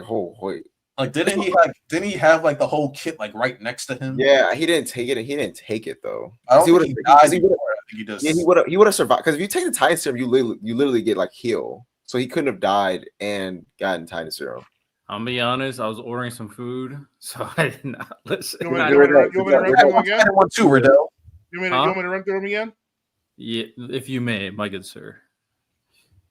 My good sir. First one, he served as captain of the anti-personnel control squad under the Interior Police. The second is he obtained the Titan injection serum, but died without ever transforming. The third is he is Levi's maternal uncle, related through Levi's mother, Kuchel. I think it's the second one. That's Ty's guess. Anybody else? Yeah, I'm going with What's up, fellas? Just got in from the game. You feel me? Fresh off the job. What's good? How y'all boys doing? Y'all good? What's up? Y'all good, Muds? Chilling, bud. My Mud's good. Also, we're doing the 2 truths and a lie for anime side characters. All right, bet, let's get it. I'm locked in. So I'll say them again for you, J-Rob. So the first is he served as this is Kenny Ackerman, by the way, from Attack on Titan. Okay. So he served as captain of the anti-personnel control squad under the Interior Police. Okay. The second statement is he obtained the Titan injection serum, but died without ever transforming. The third is he is Levi's maternal uncle, related through Levi's mother. Which one is the lie out of those 3 things I just told you? Okay, so wait, you said he was never able to transform. I do remember him giving Levi the serum, so I think that's a truth, right? I'm pretty sure in this series he gave Levi a needle. Okay. Anybody else want to guess? Random, Lonnie, Riddell? I think the lie is he's not Levi's maternal uncle, biological. That's the one that's messing with me because I can't remember sure. Yeah, because the thing is, I know they all have the last name Ackerman, but like I think it's more like a clan than there's. Wait, hold on a second. So was the second one that he actually? Am I good now? By the way, yeah, you're fine, Santa. You're good. Right, he had the Titan serum. Yes. Died without transforming. That's the statement. You're saying he had it in his body. That's true. I thought it was he took. Yeah, okay, that one's true. Oh, you saying that he has it in his body, Miles? Like he had the serum? No, he didn't. Right? I'm saying this. I'm not clarifying nothing. He obtained the Titan serum. It's the third. But died without transforming. I think it's the third one. I think it's the third one. I think it's the third one. Could it be the first one? Could it be like a different? Riddell, what's your guess? They're all saying 3. What did I tell you last week, Riddell? I'll stick with my instinct. I'm gonna say first. Wait, no, they're both Ackermans. They're both Ackermans. Hold on, it is the first one. Because the third Ackermans. one, I know for a fact he's related to his mother. So I'm like, Riddell is correct. It is the first. Oh, dang, I messed up. Kenny Ackerman was not the captain. He was the squad leader. So it was number one. It's number one. So if you remember how the Survey Corps was, Levi was the squad leader. Mm-hmm. Right. Irwin was the captain. Right. I gotta pay attention to the wording. Let me lock in. I gotta pay attention to the wording too, because that was a harder one. Because y'all got the first two easy as fuck. Yeah, no, that was good. I gotta pay attention to that wording because I was like, I'm pretty sure he gave him the serum. I guess that first one just kind of seemed too like obvious and right. Like I feel like the first one couldn't be wrong. But yeah, you would assume it because like Kenny always seemed like he was like in charge. He was him. Yeah, he was him. Yeah. So this one's for Nico Robin. Okay. Oh shit. I'm watching One Piece actually right now too from Whole Cake on. So the first statement, she was first introduced with a different alias tied to Baroque works. That's true. That's facts. The second, she received a bounty at age 8 for her ability to read poneglyphs. Oh, this is 100% number 3. I ain't gonna lie. I think this is the third. I think this is easy. The third, she learned Fishman karate basics from Koala post time skip. Wait, was she 8? Oh my god! It has to be. Was she actually 8 years old? Nah, the thing is, it might just be the name. Yeah, it might be the age. She might because he said 8 years old. I know she had a bounty young. But it might be the age she giving us that could be the wrong part. When they all sound true, it's not easy. I have a question for y'all. Also this. Was the bounty specifically for her reading Poneglyphs, or was it she was from O'Hara, but she was a survivor? But he said we only getting vague responses. He can't answer that time. He's talking to y'all. Y'all can talking to y'all. Like, cause like okay. They remember they try to wipe out O'Hara's history, but she's a survivor. I remember that. Is it specifically because she's a survivor and then she can like what? Okay, was the bounty? No, you're onto it. I think you're onto it because they wouldn't really even know that she could read poneglyphs at that point. Right, that's what I'm saying. Right, I think the bounty was she's O'Hara, and then they found out. I think maybe it increased because of the poneglyph stuff, but I think it's O'Hara. Like, so yeah, I think Riddell is onto something too. When she was young, was it confirmed ever that she could read poneglyphs when she was like a kid? I don't remember that. Fudge. So I got so much content, man. God damn. They're mostly pissed because they know history that they shouldn't know. Not about exactly. That's why they burned the books. That's what I'm saying. I think it might be the second one. At least I think it's the second one too. I think it's the second one. Everybody locking in a second. Santo, what you thinking, man? You were the champion last week. Because I do know for a fact that she did get the bounty when she was 8. That fact that's true. Was it for poneglyphs? Is like what everybody's harping on. I like how y'all just stuck on that one. Y'all are not worried about the wording on the other two at all. Okay. Miles! I'm just saying, like, y'all really honed in on that one, and y'all are no, because the first one was like, we know that she like that, like they got like the weekday stuff, like right, the weekends and all those names. So I knew that was true. Sunday or something. All Sunday. Yeah, that's what I'm saying. Like that. So then the third one was the karate from the Fishman karate post time skip. And I feel like I'm not sure, but I feel like that makes we know she was with the revolutionary, like we know that for a fact. Now, did she learn how to fight? I thought she did. Post time skip? I think post time skip. Wait, hold on a second. I was for some reason I'm thinking during the time skip, but like post. So this is after the 2 years. So after we know that they got sent off places to train, but he's saying post time skip. So the time skip already happened. So he's not talking about in the training session. He's talking about from Fishman Island, from Fishman Island to now. Did she train with some damn koala? I mean, did anyone teach her anything in Fishman Island? Like real quick, like on the side, like, hey, let me show you some moves real quick. What koala? I don't remember them. When did they interact with Koala? Training? Ain't she like Sabo enough?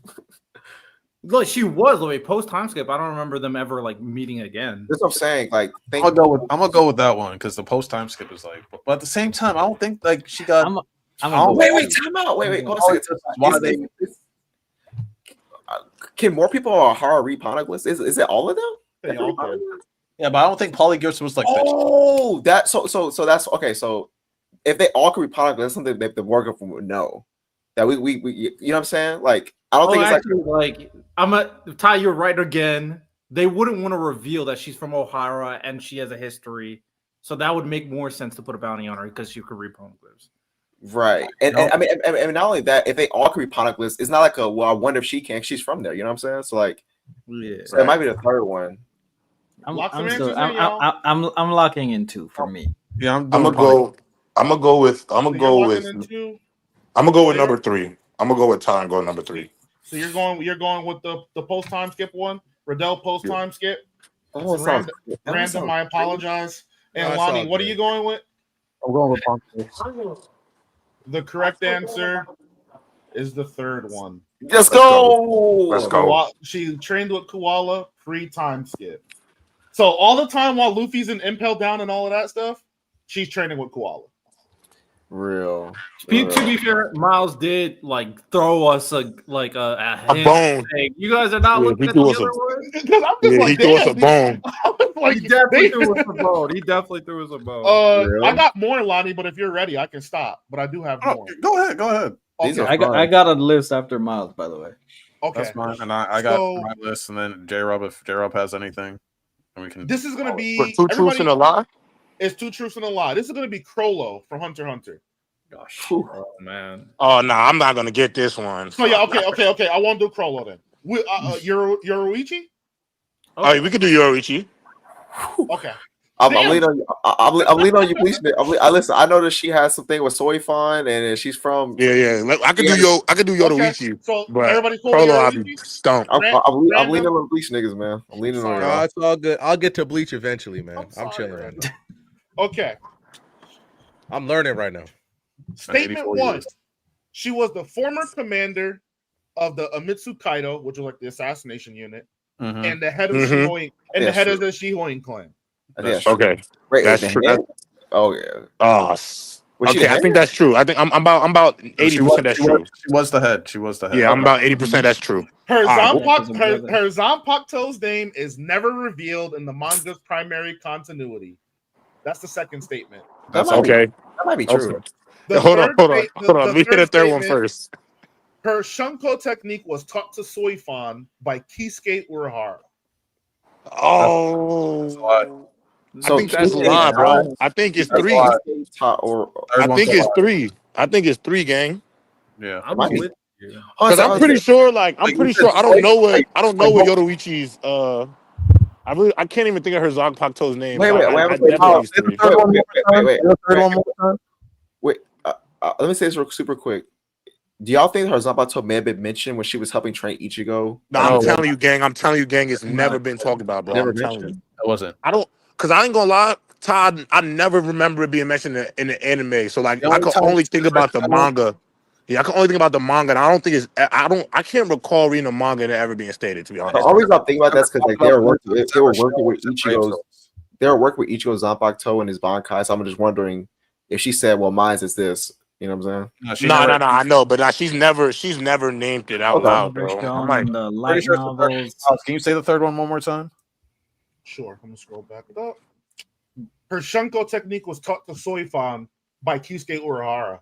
Yeah, so Soifan was bragging, saying that she learned this technique. She learned it by herself, and then that's when Yoruichi was like, "I did this." Oh, what you're doing is basically like So Yoruichi actually told Soifan what the technique was, because Soifan learned it on her own. Everybody lock it in 3. Yeah, bro. Everybody. Yeah. Even random. Real. That's correct. Random. Just for you, big boss. This is only for random. Just for you. Oh shit. Or maybe Riddell too, and maybe Lonnie. Y'all seen Fate, right? Oh yeah. Yeah. Are we doing Fate? This is Fate 0 though. Oh. Yeah. All right. I'll let random read it though. I'll let random. Nah. You're more well versed in Fate 0 than I am. So okay. The first statement is just about Kotomine. Okay. Okay. He lacks typical pleasure and seeks purpose through conflict, strife, and suffering. His native magecraft affinity is water-aligned healing thaumaturgy. He formed a command seal pact with Gilgamesh after the Fourth War's events. Which one of those is a lie?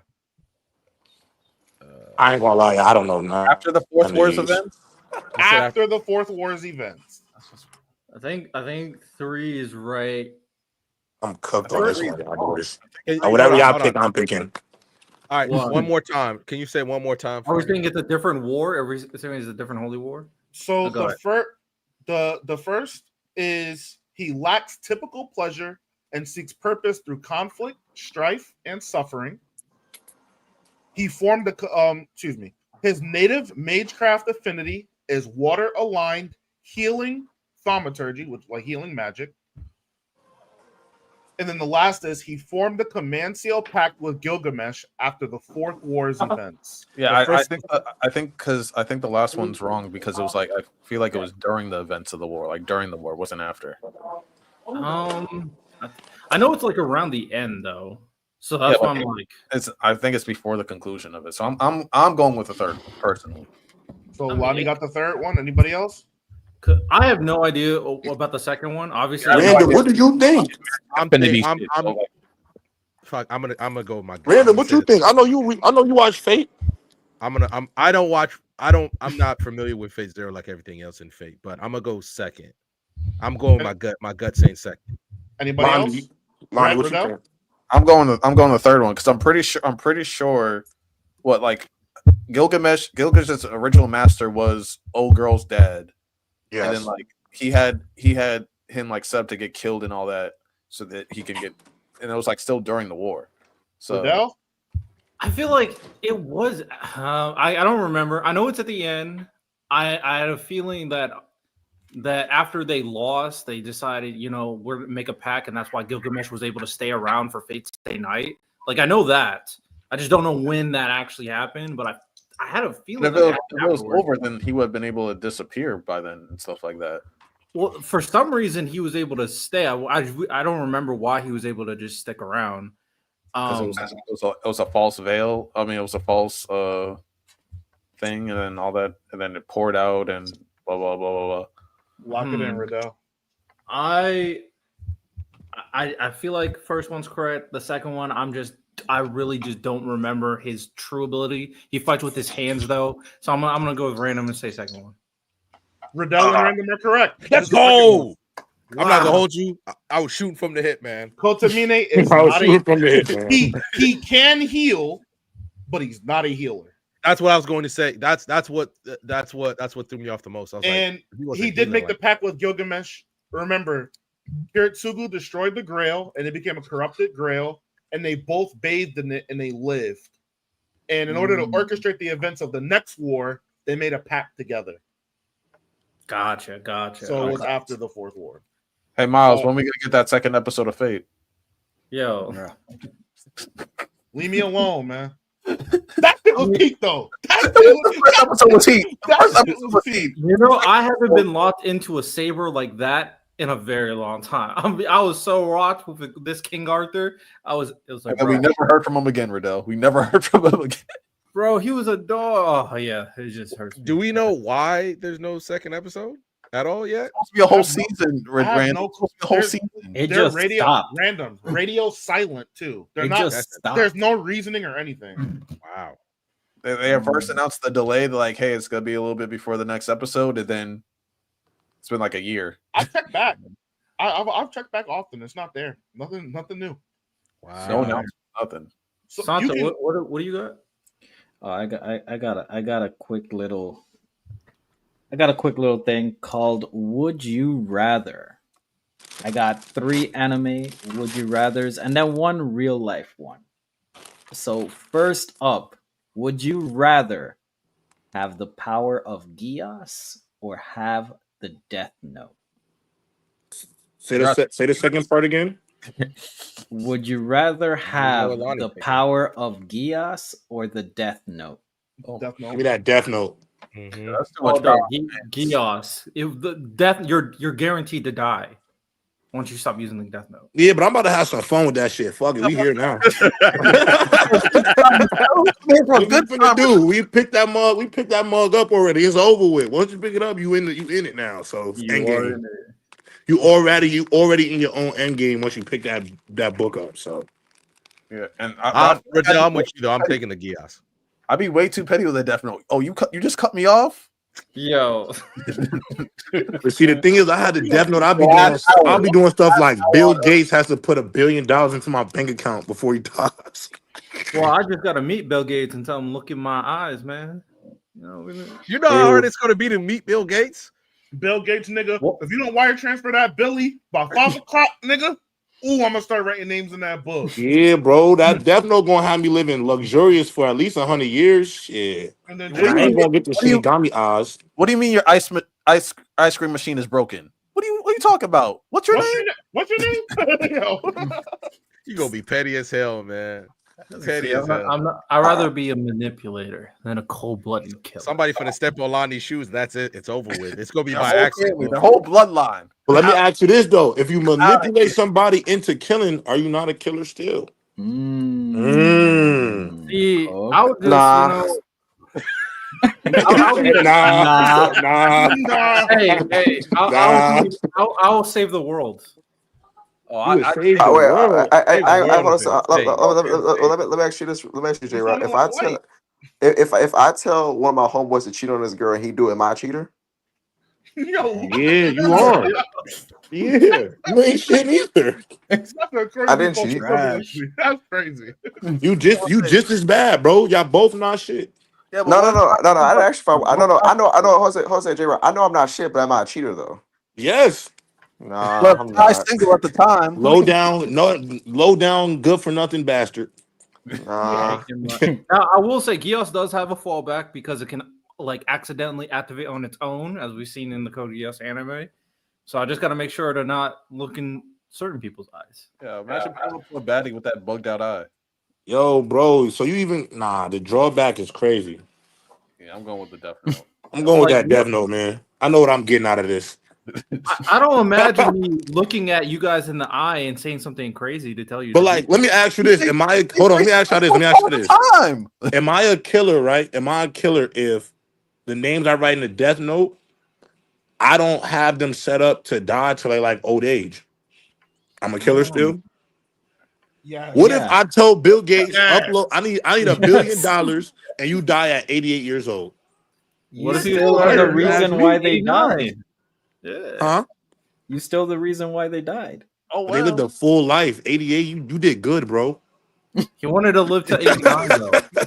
89 was going to be the peak year. And there's no rule in the death note that says I can't write dies of old age. Yo. You can technically. Lonnie, am I lying? Am I a killer if I do that? Die of old age? I'm a killer for that? Hey, Mama, you live until Mama, you live into 150. Congratulations. 150 is insane. No, that's just torture. He's torturing people. She hates you for that. Yeah, 150 you toward that. Yeah, that's she gonna be turning 117. Be like, bruh, I got like 30 more years. Yeah, bro. 150 is crazy, dog. By then, TK will be out. That's crazy. All right. Next, Vagabond finally finna get finished by like the dude's son. All right. Next up, you are stuck in the Pokemon world, and the only Pokemon you can catch is Magikarp, and it never evolves. Or you're stuck in the Yu-Gi-Oh world, and you always lose to Kaiba. Yu-Gi-Oh world. What did I do to I'm that treating Kaiba Kaiba was like the smoking me boogeyman. constantly? I'm treating him like the boogeyman. Yeah, he's just the GOAT. Yeah, Kaiba just the GOAT, bro. He my John Jones. I'm traveling for fades. What am I supposed to do with that? I could be rich as hell being number 2. When Kaiba walk in the spot, my Uber's already called. Yeah, exactly. Facts. Like I'm cool if I could beat everybody else but Kaiba. Okay, I'm still a legend. I just can't beat the GOAT. And what am I doing in Pokemon with a Magikarp all day? Splash. You splash, bro. Yeah, J-Rob, I don't want to be Kaiba because then he won't leave me alone. He won't leave me alone. And I ain't gonna lie, Kaiba's mad fly, bro. I'd rather lose to Kaiba than be losing to like Brock and Misty. Shit. Like, Kaiba's really got mad aura. It's gonna be like 3 a.m. and Kaiba's gonna pull up to my crib trying to duel. Like, no. Did y'all forget Kaiba went back in time for a fade? Exactly. You hear me? Kaiba was different. Bro went back in time for a fade. You hear me? Dick ride. That's crazy. Nah, he got it. He got it. That's a different dick ride. Hey, for real. All right, I got 2 more. All right. So in this world, you are hired by Levi Ackerman for a house cleaning company, and he expects the house to be fully cleaned, or he crashes out. Or you have an apartment, and Hisoka is your roommate. What are you picking? Levi. Oh my Lord. Oh my God. For sure. Oh my God, bro. And so I have a very important question before I can answer. Go ahead. Am I a grown-ass man? Yes. I'm going with Hisoka. He like little kids. He like little kids.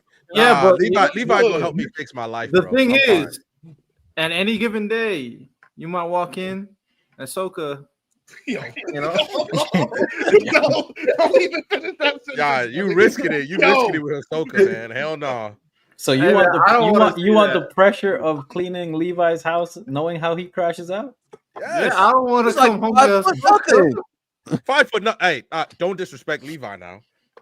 What you mean he's 5 foot nothing? He go beat your ass. No, y'all right. You come in the crib and Hisoka in his robe. This is the real world. I'm a I ain't gonna lie, bro. I'm not gonna Rainbow. lie, bro. Like, I might. Shit, that's a good question. I mean, I think I'm about to clean that house up, man. I can't. Hisoka just had me uncomfortable, bro. It wouldn't even really be about like. It wouldn't even really be about what he's doing. It's just like, bro, just like, bro, walking in my crib every day with a crop top on. You feel me? With his with French tips, like every day, like.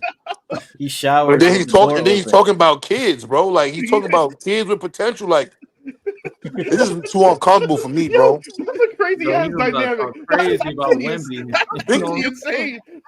Mom, think about that, bro. He coming to the crib. Like you walk in the crib, I met another one with potential. Yeah, like You what? can't bring What do you yo, mean? Fonso, fellas, Like, could you stop going to the school after work, please? Damn. you can't bring Go women over home. because you literally cannot bring women over. You cannot bring women over to your crib with Hisoka there. Yeah, Hisoka's a sicko. I'm going. And then also too, he got that bungee gum. You can't even see it. Walking into the bungee gum mall. Nah, I'm good, man. I'm gonna just clean up this crib for bro and go home. Just clean up the crib, bro. Nah, you cook. All right, so this one has real world applications. And okay, so you live in a world where you don't need any one of these two to survive. You can survive without either or. So, would you rather live without food or live without sex? Oh, food. No question. Starve me. Starve me. Starve me. I guess I'll never eat again. That's not even Santo. That's not even. Oh, Santo, like all kinds, or like you don't starve anything. You only use both of these. Miles, Think about how much I can't eat, Miles. I don't need these teeth. I can't eat. You know what? I was thinking I needed to lose some weight. Anyway, Are you saying that I we can't? good? No more food. They say it's good, Miles. They say it's good for your body to fast. You know what I'm saying? Hold on. I'm just fasting forever, my nigga. It's all $5 super chat from Angie. I got one for y'all. Would you rather smash? All right, come on. What is going on? Would you rather? Hold on, I gotta get it right. What? Would you rather smash a goat and no one knows it happens, or kiss everyone that thinks you smashed a goat but you didn't actually do it? I have to go with the second. the real. I have to go with the second one, bro. I'm gonna have to. I'm gonna have to just hire Johnny Cochran. I ain't gonna lie to y'all. This that shit where your parents say you can't worry about what people say, man. And this is a good example. Yeah, this is one of them ones you gotta just live with your own truth and know your own truth, man. No, if everyone thinks I know I didn't do it. you're cooked, bro. No, I know I didn't do it though. Fuck them. I don't give a fuck. Yeah, everybody, that means friends, Everybody, family. My mama thinks I fucked a goat. I'm gonna be like, Mom, you taught me unconditional love. You know I didn't fuck that goat. Mom, you know I ain't do that. Yeah, like Mom, come on, you know I ain't do that. You know I didn't do that. My name is John Rob. My name is J Rob, not Connor.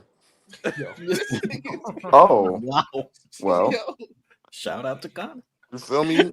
We apologize Angie, to that's all a the any wild Connors question. that may be in the chat. And Angie, My bad to the Connors out there. My bad to the Connors out there. Angie got to be studied. Yo, That's there's fair. a Connor out there watching the show like, yo, what the fuck, J-Rod? What did I do? he hit the 50 like, why he say me for? Hey. Oh, shit. Oh, my God. Oh, hold on. was my Oh, real list. quick. Oh, real wait, quick. I got one. Wait, I got one for you. I got one for y'all too. This is my Okay. this is one directly from my intern. Shout out to my YNs. My interns gave me a go and they said, no condiments on no food ever again. No hot sauce, sriracha, soy sauce, nothing on no condiments ever again, or no kissing ever again. What's the second one again? Or no kissing. You can Or you never can't kiss your girls. You can't kiss your girl, your kids, none of that. I can't have hot sauce or barbecue sauce or But you can't have no condiments, bro. You can't have nothing on the like. You have to eat. You have to eat a bucket. You have to eat a bucket naked glizzy, bro. Every time. Wait, wait, Shaboing, What you do? What you could put is J-Rob, straight Shaboing. straight shaboing, doing, boy. J-Rod, Straight are pocket you? rocket. Straight pocket rocket to the head. I'll be honest. I can still see. I can still season it, right? I can still season. Yeah. You gonna season a hot dog? Yeah. Well, not a hot dog. Like, you know what I'm saying? Like Oh yeah, you can season your burgers and steaks. Yeah, you can still You know use what I'm salt and saying? pepper, but you cannot use no sauce though. No sauces on No, nothing. I ain't gonna lie to you. I ain't gonna lie to you. No, here's the thing, right? No, I wasn't talking about the hot dog, but low key, I would experiment. What the fuck that mean? Nigga, I ain't got no damn. Bro I ain't said got no kissing mustard. don't Nigga. make babies. Sauce man needs that sauce. Nigga, I ain't got no mustard. What you want me to do? Now, Ty, I know you didn't mean the hot dog, but picture a nigga throwing a hot dog in a pan. Season that bad boy up, Miles. Nigga, Oregano all day. Yo, imagine you going to the crib, your homie say, I gotta let these hot dogs sit overnight so they can marinate. But you know what's so crazy? Y'all tell me you're not doing that? Y'all tell me Gotta y'all be ain't hot seasoning hot dogs sit dog? overnight. I'm with you. I'm trying. Like, come on, bro. To be fair, Ty, I'm talking shit, Ty. I'm with you, big. Oh, no. I'm not saying y'all giving gonna eat that shit bare and raw? I mean, if it's hot dogs, nah, I'm just gonna get a piece of chicken, just put it and put no barbecue sauce on the chicken, man. Sausage a little bit. I ain't gonna lie, you can't have no jerk sauce either though. No jerk on the chicken, bro, because jerk is like a marinade. So when's the last time y'all ate just a dry piece of chicken? That's insane. nah, the last piece of chicken I had was electric. That Miles, is you crazy. know. I mean, you can still season the chicken though. So you know. No, I mean, Good fried thinking chicken? thinking about eating a hot dog with no condiments is crazy. Crazy, bro. Well, I'm not gonna haven't eat a hot survived. dog then. I've been there before. Shit going. I'm I about to ain't start gonna lie calling to you. Yo, you eating hot dogs, bro? I'm just finna call you Vacuum. That's your new nickname. I ain't gonna lie to you. That's why. No attachments I ain't on the gonna glizzy. I'm calling you Vacuum, bro. You're This is why different. smoked sausages are better, bro. This is why smoked sausages are better. Now, if it was like a sausage, you know, that got like flavor on the casing on the inside. So You know what I'm at saying? least Smoked there's some sausage flavor in that. But straight ballpark Frank to the nose, Lord have mercy. I still haven't survived seeing that 50-foot glizzy in Chicago. I'm like, what the fuck happened over there? I'm gonna ask the niggas that work that Dry. Dry. Oh, real quick, I don't have a would you rather. I have a question. Real quick. Santo, I'm giving up food. That's it. Everybody would. Yeah, Santo, we giving that food up, bro. Yeah, It's over, man. Oh, I live a healthier life, Santo. I'm fasting every day. I'll have no inflammation in my body. I'll never bloat again. Yeah. Hold up, real quick. So I got a question for y'all. This happened at the scrimmage on Saturday, and this group. Did y'all win? Nah, we got our asses whipped, J-Rod. God damn. Come on, coach. Give them hot dogs, no condiment. Yeah, they get glizzies, they get Franks. They don't even get hot dogs, they get Franks. Franks, beanie weenies, bro. Beanie weenies, bro. Don't even give them a bun, bro. Straight. Let's just say yesterday.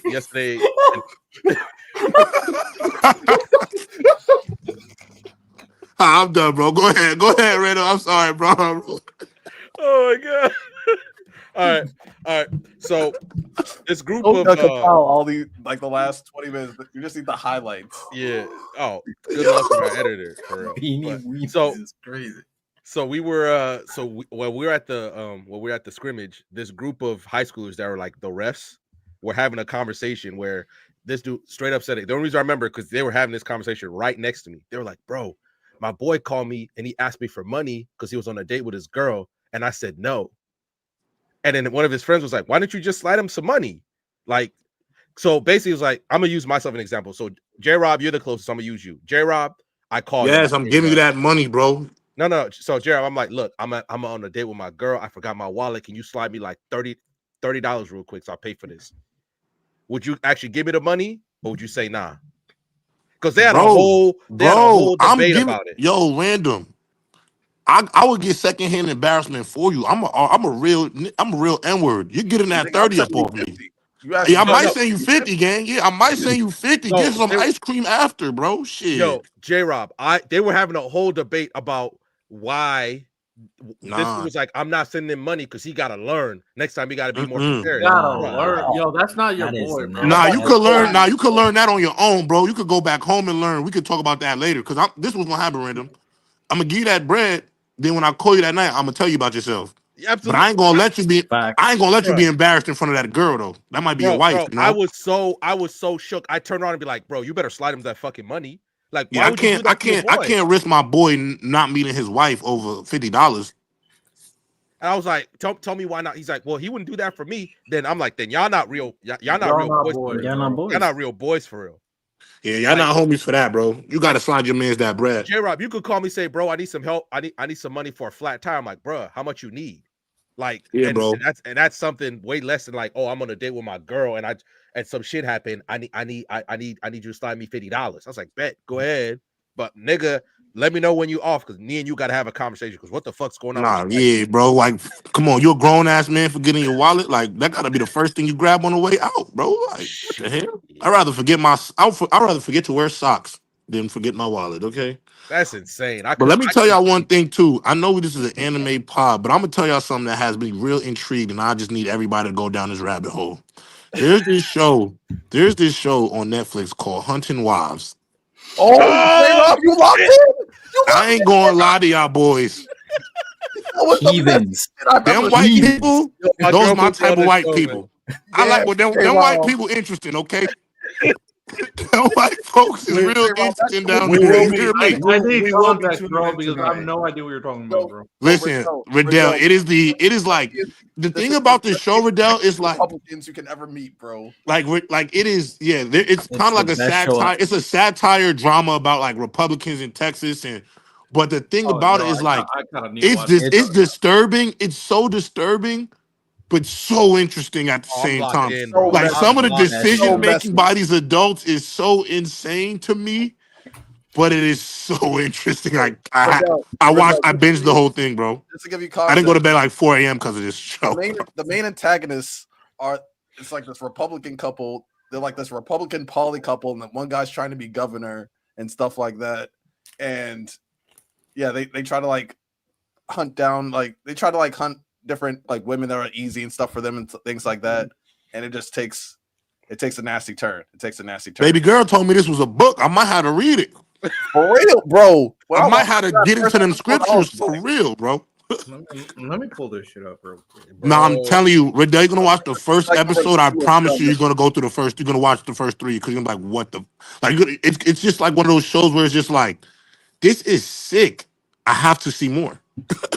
Yo, for real. J-Rob, like, there's just swear, bro. When she showed up at the funeral, I was like, ain't no way. She just showed up. Bro, she pulled up to the funeral. I say, yo, they are bugging on this show right now. I'm gonna watch this tonight. I'm gonna start it tonight. Like, bro, I ain't gonna lie, bro. I knew it was crazy when I'ma just chill, cause you gotta watch this show. There's only like what the fuck moments in that show. There's this one scene in one of the episodes where Shorty backs out a pink dildo, and I was like, oh my lord, this show is too freaked out. It's freaked out.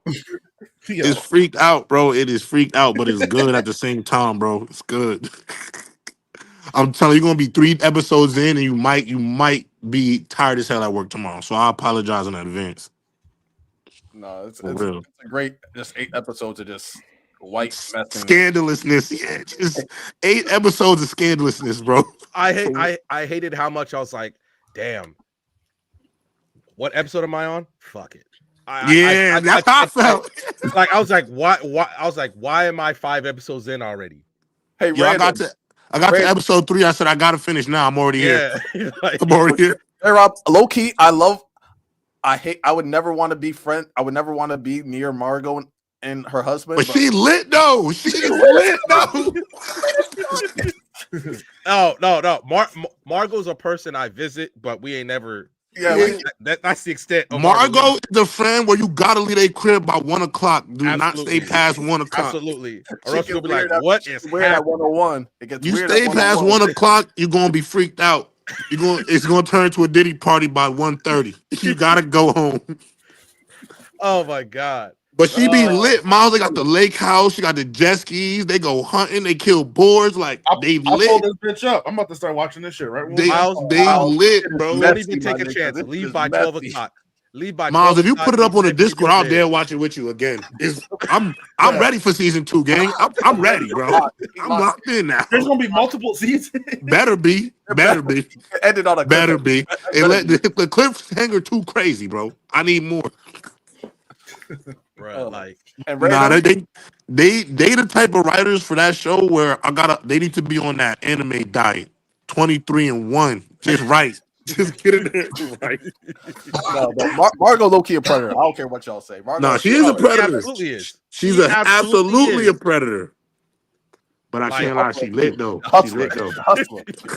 She a hustler. She lit though. She's lit. She's like, and I rock with her husband too. Her husband, gangster too. I ain't gonna front. He's scandalous, but he's probably the least scandalous. That's the craziest part. But we're gonna find out in the next episodes, like when the season comes around. But the guy running for governor, her husband, he just like a little menage a trois. His wife for a stripper. For an escort. He don't give a damn about nothing. Yeah, he just like a little, he just like a little freaked out thing, and he want to keep it cool, keep it player. But Margot Margot's gonna be the MVP, even though she Margot. No, you know what her real name is? Mandy. Okay, Mandy. It's insane. Damn, I'm okay. I'm glad because I was like, I watched it. I was like, I don't think I can ever tell them about this. Nah, bro, it's fine, bro. I had to put it out there. It's just like, damn, bro. I knew it was real. I knew it was real when I had to tell my mom to watch it. I said, "Mom, have you watched this yet? It's crazy. It's crazy, bro." I was giving my girl's best friend like play-by-plays after like midway through every episode. I was like, ain't no way this shit just happened. This just happened? Ain't no way. Bro, Miles, imagine me in my group chat. Miles, you met my homies back home. Imagine me in a group chat telling them boys to watch this. One of my homies sent me late. One of my homies said, I gotta hit you out of the group chat, but you was right. You got one. And I know. Yes. But also today, I think it already dropped. The new Hulu Alien show drops today. It's like a prequel from the first Alien movie. Oh, I need to watch that. Oh, can I say one other thing? Yeah. I don't know if y'all talked about. I know we gotta end the show soon. We're at the 3-hour mark, but I do want to ask: have y'all been tapped in with Gachi Akuda? Yes, it might be my favorite watch of this season. How beautifully animated is that, Lonnie? Yo, I'm really enjoying Gacha Akuda. Like, it's really giving me like that little spark I had like when I first watched anime as a kid. Like, that's what Gacha Akuda is just giving me for some reason. This is like, I'm really like this. And then I gotta throw this last hot take out the window because I'm kind of sick about this. This is my first ever criticism of Ordeal ever. I hated what happened two chapters ago. To me, it was a little lazy. Oh, the crash out? Bro, God had to stop it. God gave him a reset. That's kind of an ass pull, but it was. But at the same time, like was it an ass pull? Yeah. No, it wasn't because it matched the writing. It obviously, I know it's not a legitimate ass pull because of the Chemio power system. Obviously, a God that is, amongst that exists. I'm not against it. And God's a black man with drip, by the way. Facts. But it's just like, bro was about to nuke the whole planet Earth for real. One of his best friends just died. I'm not mad at it. Like, I understand. If you took planet Earth over me, you're an asshole, and I'm rolling over in my grave. I'm an asshole. Let someone like You killed my mom and my family. let someone mark random crashing out. Nigga, you killed my mom. But you gotta kill everybody I love too. They're gonna be dead with me. It's crazy how J-Rob is basically saying when Lonnie says when he does a rumbling and he says I'll cripwalk on him. You know my mama getting killed too, right? No, No, because your mom's an us. Eldian. Because your mom's an Eldian, she good. What are you talking Yeah, about? she good, nigga. Friends and loved ones. I ain't gonna lie. Aaron Yeager still did the right thing, bro. I'm still jacking it to this day. Look, I'm not saying that you're wrong. I did what he had to do. I'm not saying that you're wrong. I just wouldn't do it. Hey man, you just need to be with the winning side. You one of us, bro. You ain't gonna get touched. Shout out to Tech on Time. Oh, also Black Clover's back. Oh, I read them chapters, Riddell. I read all 3. Boy, that roll call was insane. They said we're gonna bring everybody back. Yeah, they brought everybody back, and then they finally introduced the character we've been wondering about for like years. It was like, Riddell, you rock with Black Clover? At one point, you was not digging Black Clover. You lagging. Jared, you're kind of breaking up. Say that again. You sound like R2D2 right now. Hold on. Can you hear me? The Earth Spirit shit got revealed, right? Yeah, we can hear you too. Yeah. No, I was just asking, what did you think of the chapters? Like, because at one point you wasn't rocking with Black Clover. So, like, I've been pretty upfront that I don't like the final arc, and I kind of understand why. It's because like all the issues with Tabata and Shonen Jump, and he was feeling not well. So like this is kind of the product of all that kind of politics or behind the scenes stuff. Right. But I mean, I can't lie. I just don't like it. I think some things are rushed. With that said, like I am going to try to enjoy it. And I do think it was cool. We finally got like, considering all the behind the scenes stuff, the fact that he's still trying to wrap up all these storylines, you got to respect it. So that's where I'm kind of at. I think it was cool. We finally got that character. We also got another, female badass melanin character in the series. So you said breaking what? up again, bro. The Black woman. Oh, your mic sounds crazy, bro. I think he said he's a sister, and yes, I agree. Yeah, your mic sounds crazy. So that was pretty cool. I think everybody showing back up, Leopold showing up and just doing this one thing, like, bro, that guy literally just became a side character. But, he showed back up, showing Asta's impact on all the other characters. They kind of, that's a typical protagonist, situation. Lucius admitting that is the ultimate mage was pretty dope.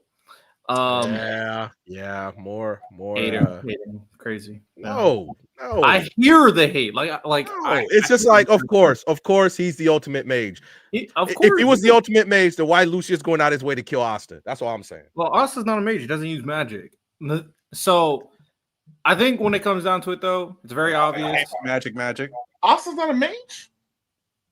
I mean, based off what Lucius is talking about, you wouldn't consider Asta a mage. No. Okay. Asta's gonna come. He's gonna do the final. I just hope it's not cliche. At the very least, if we're gonna get the cliche ending where it's Asta saves everybody, they're gonna give it to watch. They're gonna give it to Well, I will lie and cap about the final arc if he gives it to So. That's insane. Shameless. Just telling you what will happen. But I just want it. I want two things. One, maybe a little twist where becomes. I need versus Asta. That's don't put it very clear. That's my you got it in the movie Loki. That's what I think Lucius is Loki gonna do something to take over or whatever, and try to have a fight that way so we can finally get that Asta versus battle. It seems like the obvious route. I've done a theory back a while ago, but we'll see if it actually happens. Either turn villain, or at the end of the series, it's just versus Asta to become Wizard King. Whatever. We just need versus. It don't matter because even if loses, he'll just go be the king of the Spade Kingdom. So he's always got it. What is he really losing? Yeah, bro. Well, he wants to be Wizard King, so that's what he's losing. Yeah, he's losing his goal. Yeah. Yeah. Yeah. Oh no, I lost my goal. I'm gonna go be king of the next kingdom over. No, I'll just be Wizard King over here. Random. No. To be fair, I am hating. Yeah, I'm just hating. I agree. It's not the same, Miles, but Loki, his consolation prize is to technically be a Wizard King someplace else. True. Since we're talking on the topic of shit that's updating and new, I have a shocking development for you all. I am officially not on board with what Oda is doing in the story currently. I am now out. I am not a fan of living people being treasure. And based off of these leaks, the treasure that started God Valley is a person. I am out. I'm good. I don't care about God Valley anymore. I don't care about the treasure. Making this all happen because of a trivial love triangle, I'm good. So I've seen some things in the Discord. I'm gonna wait until I see the chat because sometimes there's a disconnect. I haven't seen. I'm gonna read the chapter first, but Miles, I want to be very clear. I want to be very clear, Miles. If what you described and what people have been saying is the reality, I will also be very pissed off. I will also be very annoyed. Now I do like the spin. I like the Herald spin because they're proposing that the world government came to Herald. You're the only nigga that can fuck with Rocks. We want you to get him. I can very well see Rocks saying, I'm not going to kill someone that I see a friend directly, no matter what it might mean for my country, but I'll create the opportunity for you guys to do it instead. And he kidnaps Shaki and delivers her and fucks off. I'm cool with the Herald side of it. But if Roger, Garp, and Rocks really got into it over a woman, and that's what and we love women. That's not what I'm saying, people at home. But if that's the linchpin of what killed the strongest pirate crew in the existence of this story, one woman, I'm good. I promise you I'm good. And it's even beyond that to me at the very least, because like we already got introduced to Shaki and like obviously being with Rayleigh is really hype. We know she has a lineage to the Kuja pirates, but she never kind of seemed like, oh, she was like the ultimate treasure or anything. And then to kind of revisit it like this, it would be one thing if it was like Shirahoshi. She's a weapon. I wouldn't mind that. Yeah, that would be okay. But it's wouldn't like mind that. One of the empresses. Yeah, she might be the empress, but yeah, I'm not buying that. She's word for word called the treasure of Hachinosu. So that's 100% what the government stole. Or I'm hoping Oda, because he is a good writer, it's a red herring and there's an actual treasure too. Or maybe she has some sort of knowledge and some lineage stuff. Bro, if them niggas killed Rocks over a woman, I'm done. God, I feel like it has to be a reason. I'm done. There has to be like some more value to her than just. Maybe she has a devil fruit that they really want. There has to be more to it. I'm gonna wait and see. But I'm gonna say this: I'm gonna wait at least a few more weeks before I like check out a God Valley. Because like I need to see like if it is a red herring, I need to see like what it is. And Lonnie, and I was getting the inklings when we saw last week's chapter, and they were making a big deal over these Kuja pirates. I was like, don't tell me y'all are gonna get into it over a girl. Yeah, please, it has to please. be something. And it's leaning more and more towards that. I'll say this though. Everybody, if you guys have not been watching 2BRX, this is the time. Next episode is going to be a banger. Like they're building up something crazy next episode. So this is the time to lock in and even join the Patreon so you can see me, Miles, and Lonnie if he wants to join up. The reaction to this episode, because everything's coming full. It's going to be a crazy big battle, big character reveals. It's going to be a crazy episode. Hey, I was busy, but I did show up at like the tail end of the last episode. No, but 2BRX is cooking. Like I feel like next episode we might finally get a bunch of answers that we've been looking for, a lot of clarity, and yeah, I'm actually like really excited for the second season. I feel like it's about to like really cook. we can do my blind top 10 or we can wrap it up. It don't matter to me. But real quick, I just wanted to show that's what God looks like. Dripped out fire. Yeah. You look like Black Zeus. Mm-hmm. Yeah. I mean, we could do your blind rankings real quick. I'm fine with it. What about everybody else? We'll do it to end the show. All right, so it's gonna be MC Duos Shonen Edition. I just combined a bunch of MCs, and we're gonna whatever your criteria is, like best to worst duo.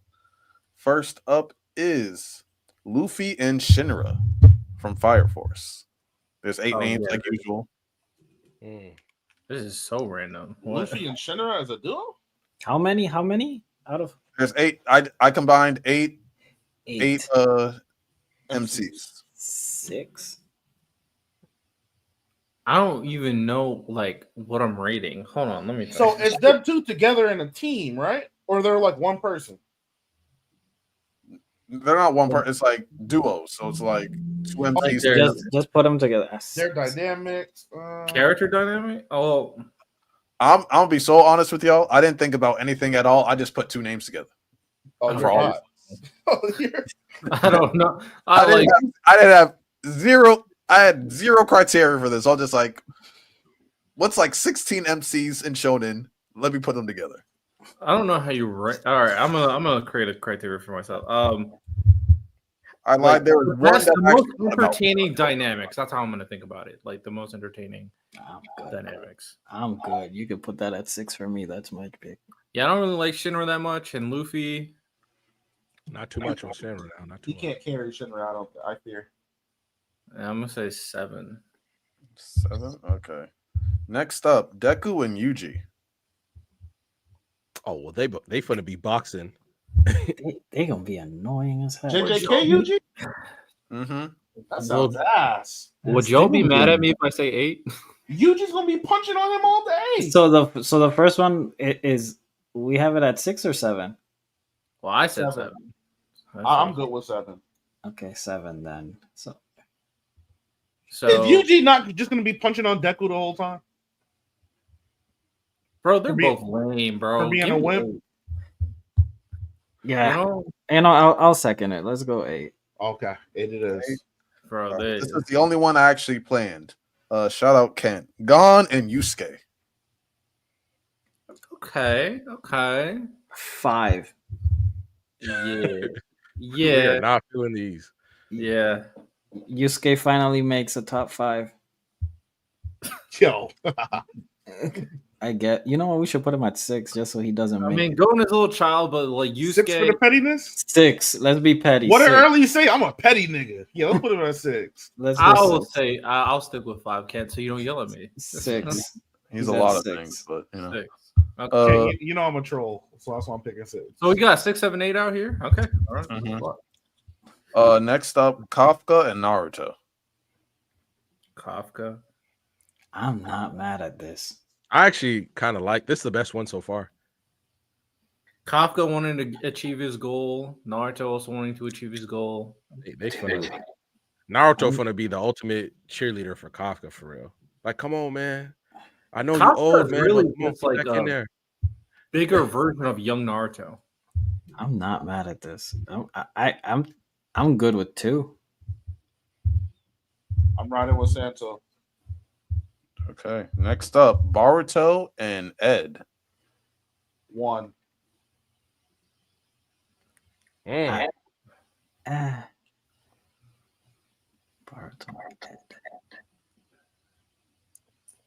See, Boruto's Mr. Cool Calm Collected now, so obviously he moved like if it was pre-time skip, you know what I'm saying?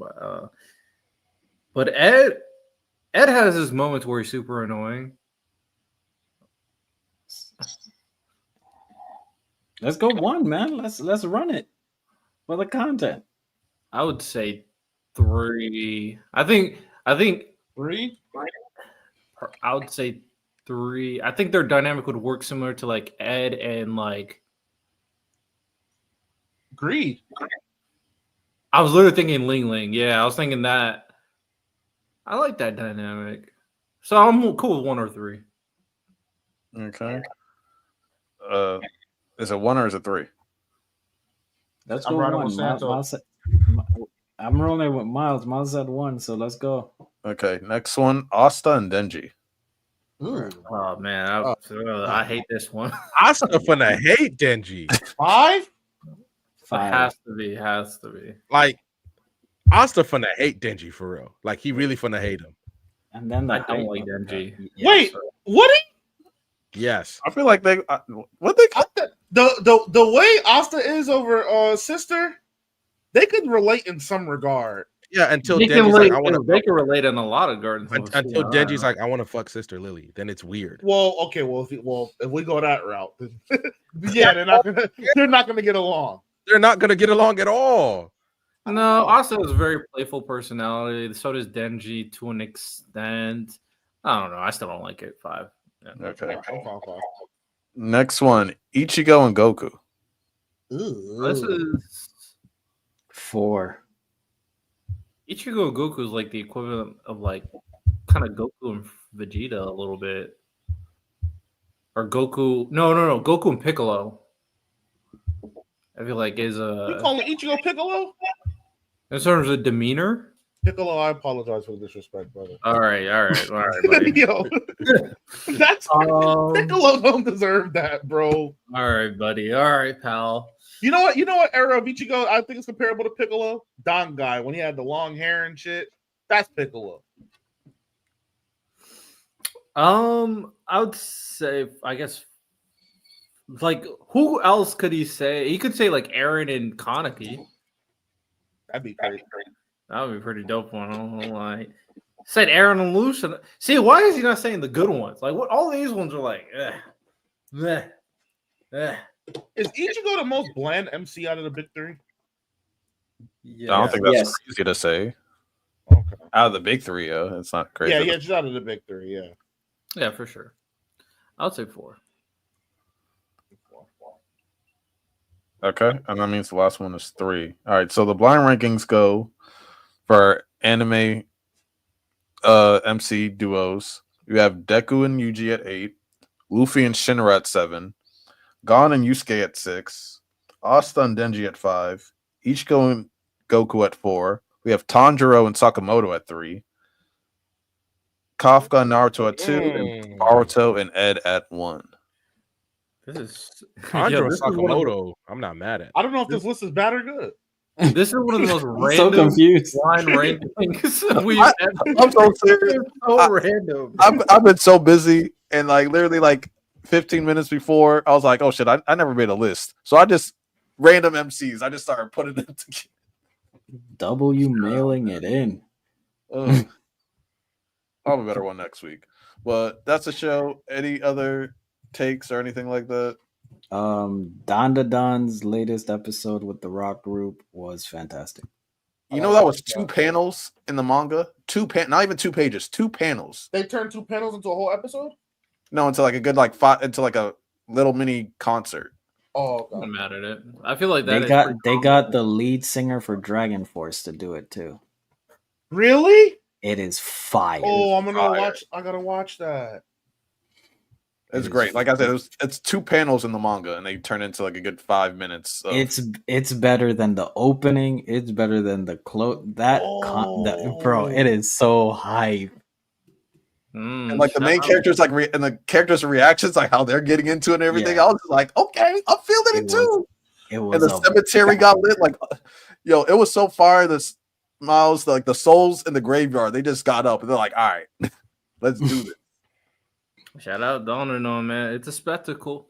Also, people who like Tower of God, feel free to go. If you're a member, feel free to go check out me and Lonnie's full breakdown of the Hell Train arc, one of the greatest arcs of all time, for sure. And yeah, that's pretty much it. Next Hell Train or Marineford? Huh? Hell Train or Marineford? Hell Train. I'm not mad at it. Where you at, Miles? Where you at in Hell Train? I'm like 25% through it. Okay. Once it gets to the floor of death, we're good. Whose idea was this, Santo? I have no idea, but it is a banger, bro. It's a straight banger. We complain sometimes music can be done wrong. This is just straight heat. Yeah, eventually we got to do like a opening, ending type joint, but we would have to do that in like, I don't know. We'll figure that out. All right, but any other comments before I end the stream? Nope. All right. Next episode. I don't know what the main topics could be. These niggas figure it out. Oh, also Thursday is Open Dojo, right? Yep. Thursday we're gonna be talking about the biggest motherfucking niggas that get carried by their abilities. Think Naruto, think Ichigo, think all of that. We're gonna also have our first live debate where I'm unfortunately going to have to fry cook somebody on the debate stage. It is what it is. I wish be I could there, do that. be square. It's gonna be fun. And this could be a precedent for what we can do in the future in case anybody needs to settle their anime-related grievances. Man. Is there a I wish I could be debate there. you're doing? Yeah. So, the person I'm arguing with believes that Naruto is carried by Kurama, and I don't agree. Huh. Okay. Good luck, man. Whoever you are. Good luck. Yeah, I also don't agree. Good luck. All right, that is the show. See you guys next time.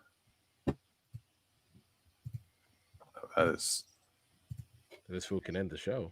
Mm-hmm. I'm trying to end the show. We hope you enjoyed this episode of the Black Sensei Society podcast. With that said, make sure you guys like the video, make sure you guys subscribe to the channel, and turn a notification bell on so you never miss any content we like to drop. We want to do as much as possible, and if you want to join the community, you can also go to our Discord, go to our Linktree, and be a part of it. We have a lot of great conversations in there, and we're doing a lot of fun things in there, events, getting your opinions for content and videos, tournaments where we have cash prizes. So make sure you guys join the Discord and rate it 5 stars for the podcast on Spotify and Apple Podcasts. We really do appreciate you as we continue on our grinds. With that said, ladies and gentlemen, hope you guys enjoyed. You have a good one. Peace.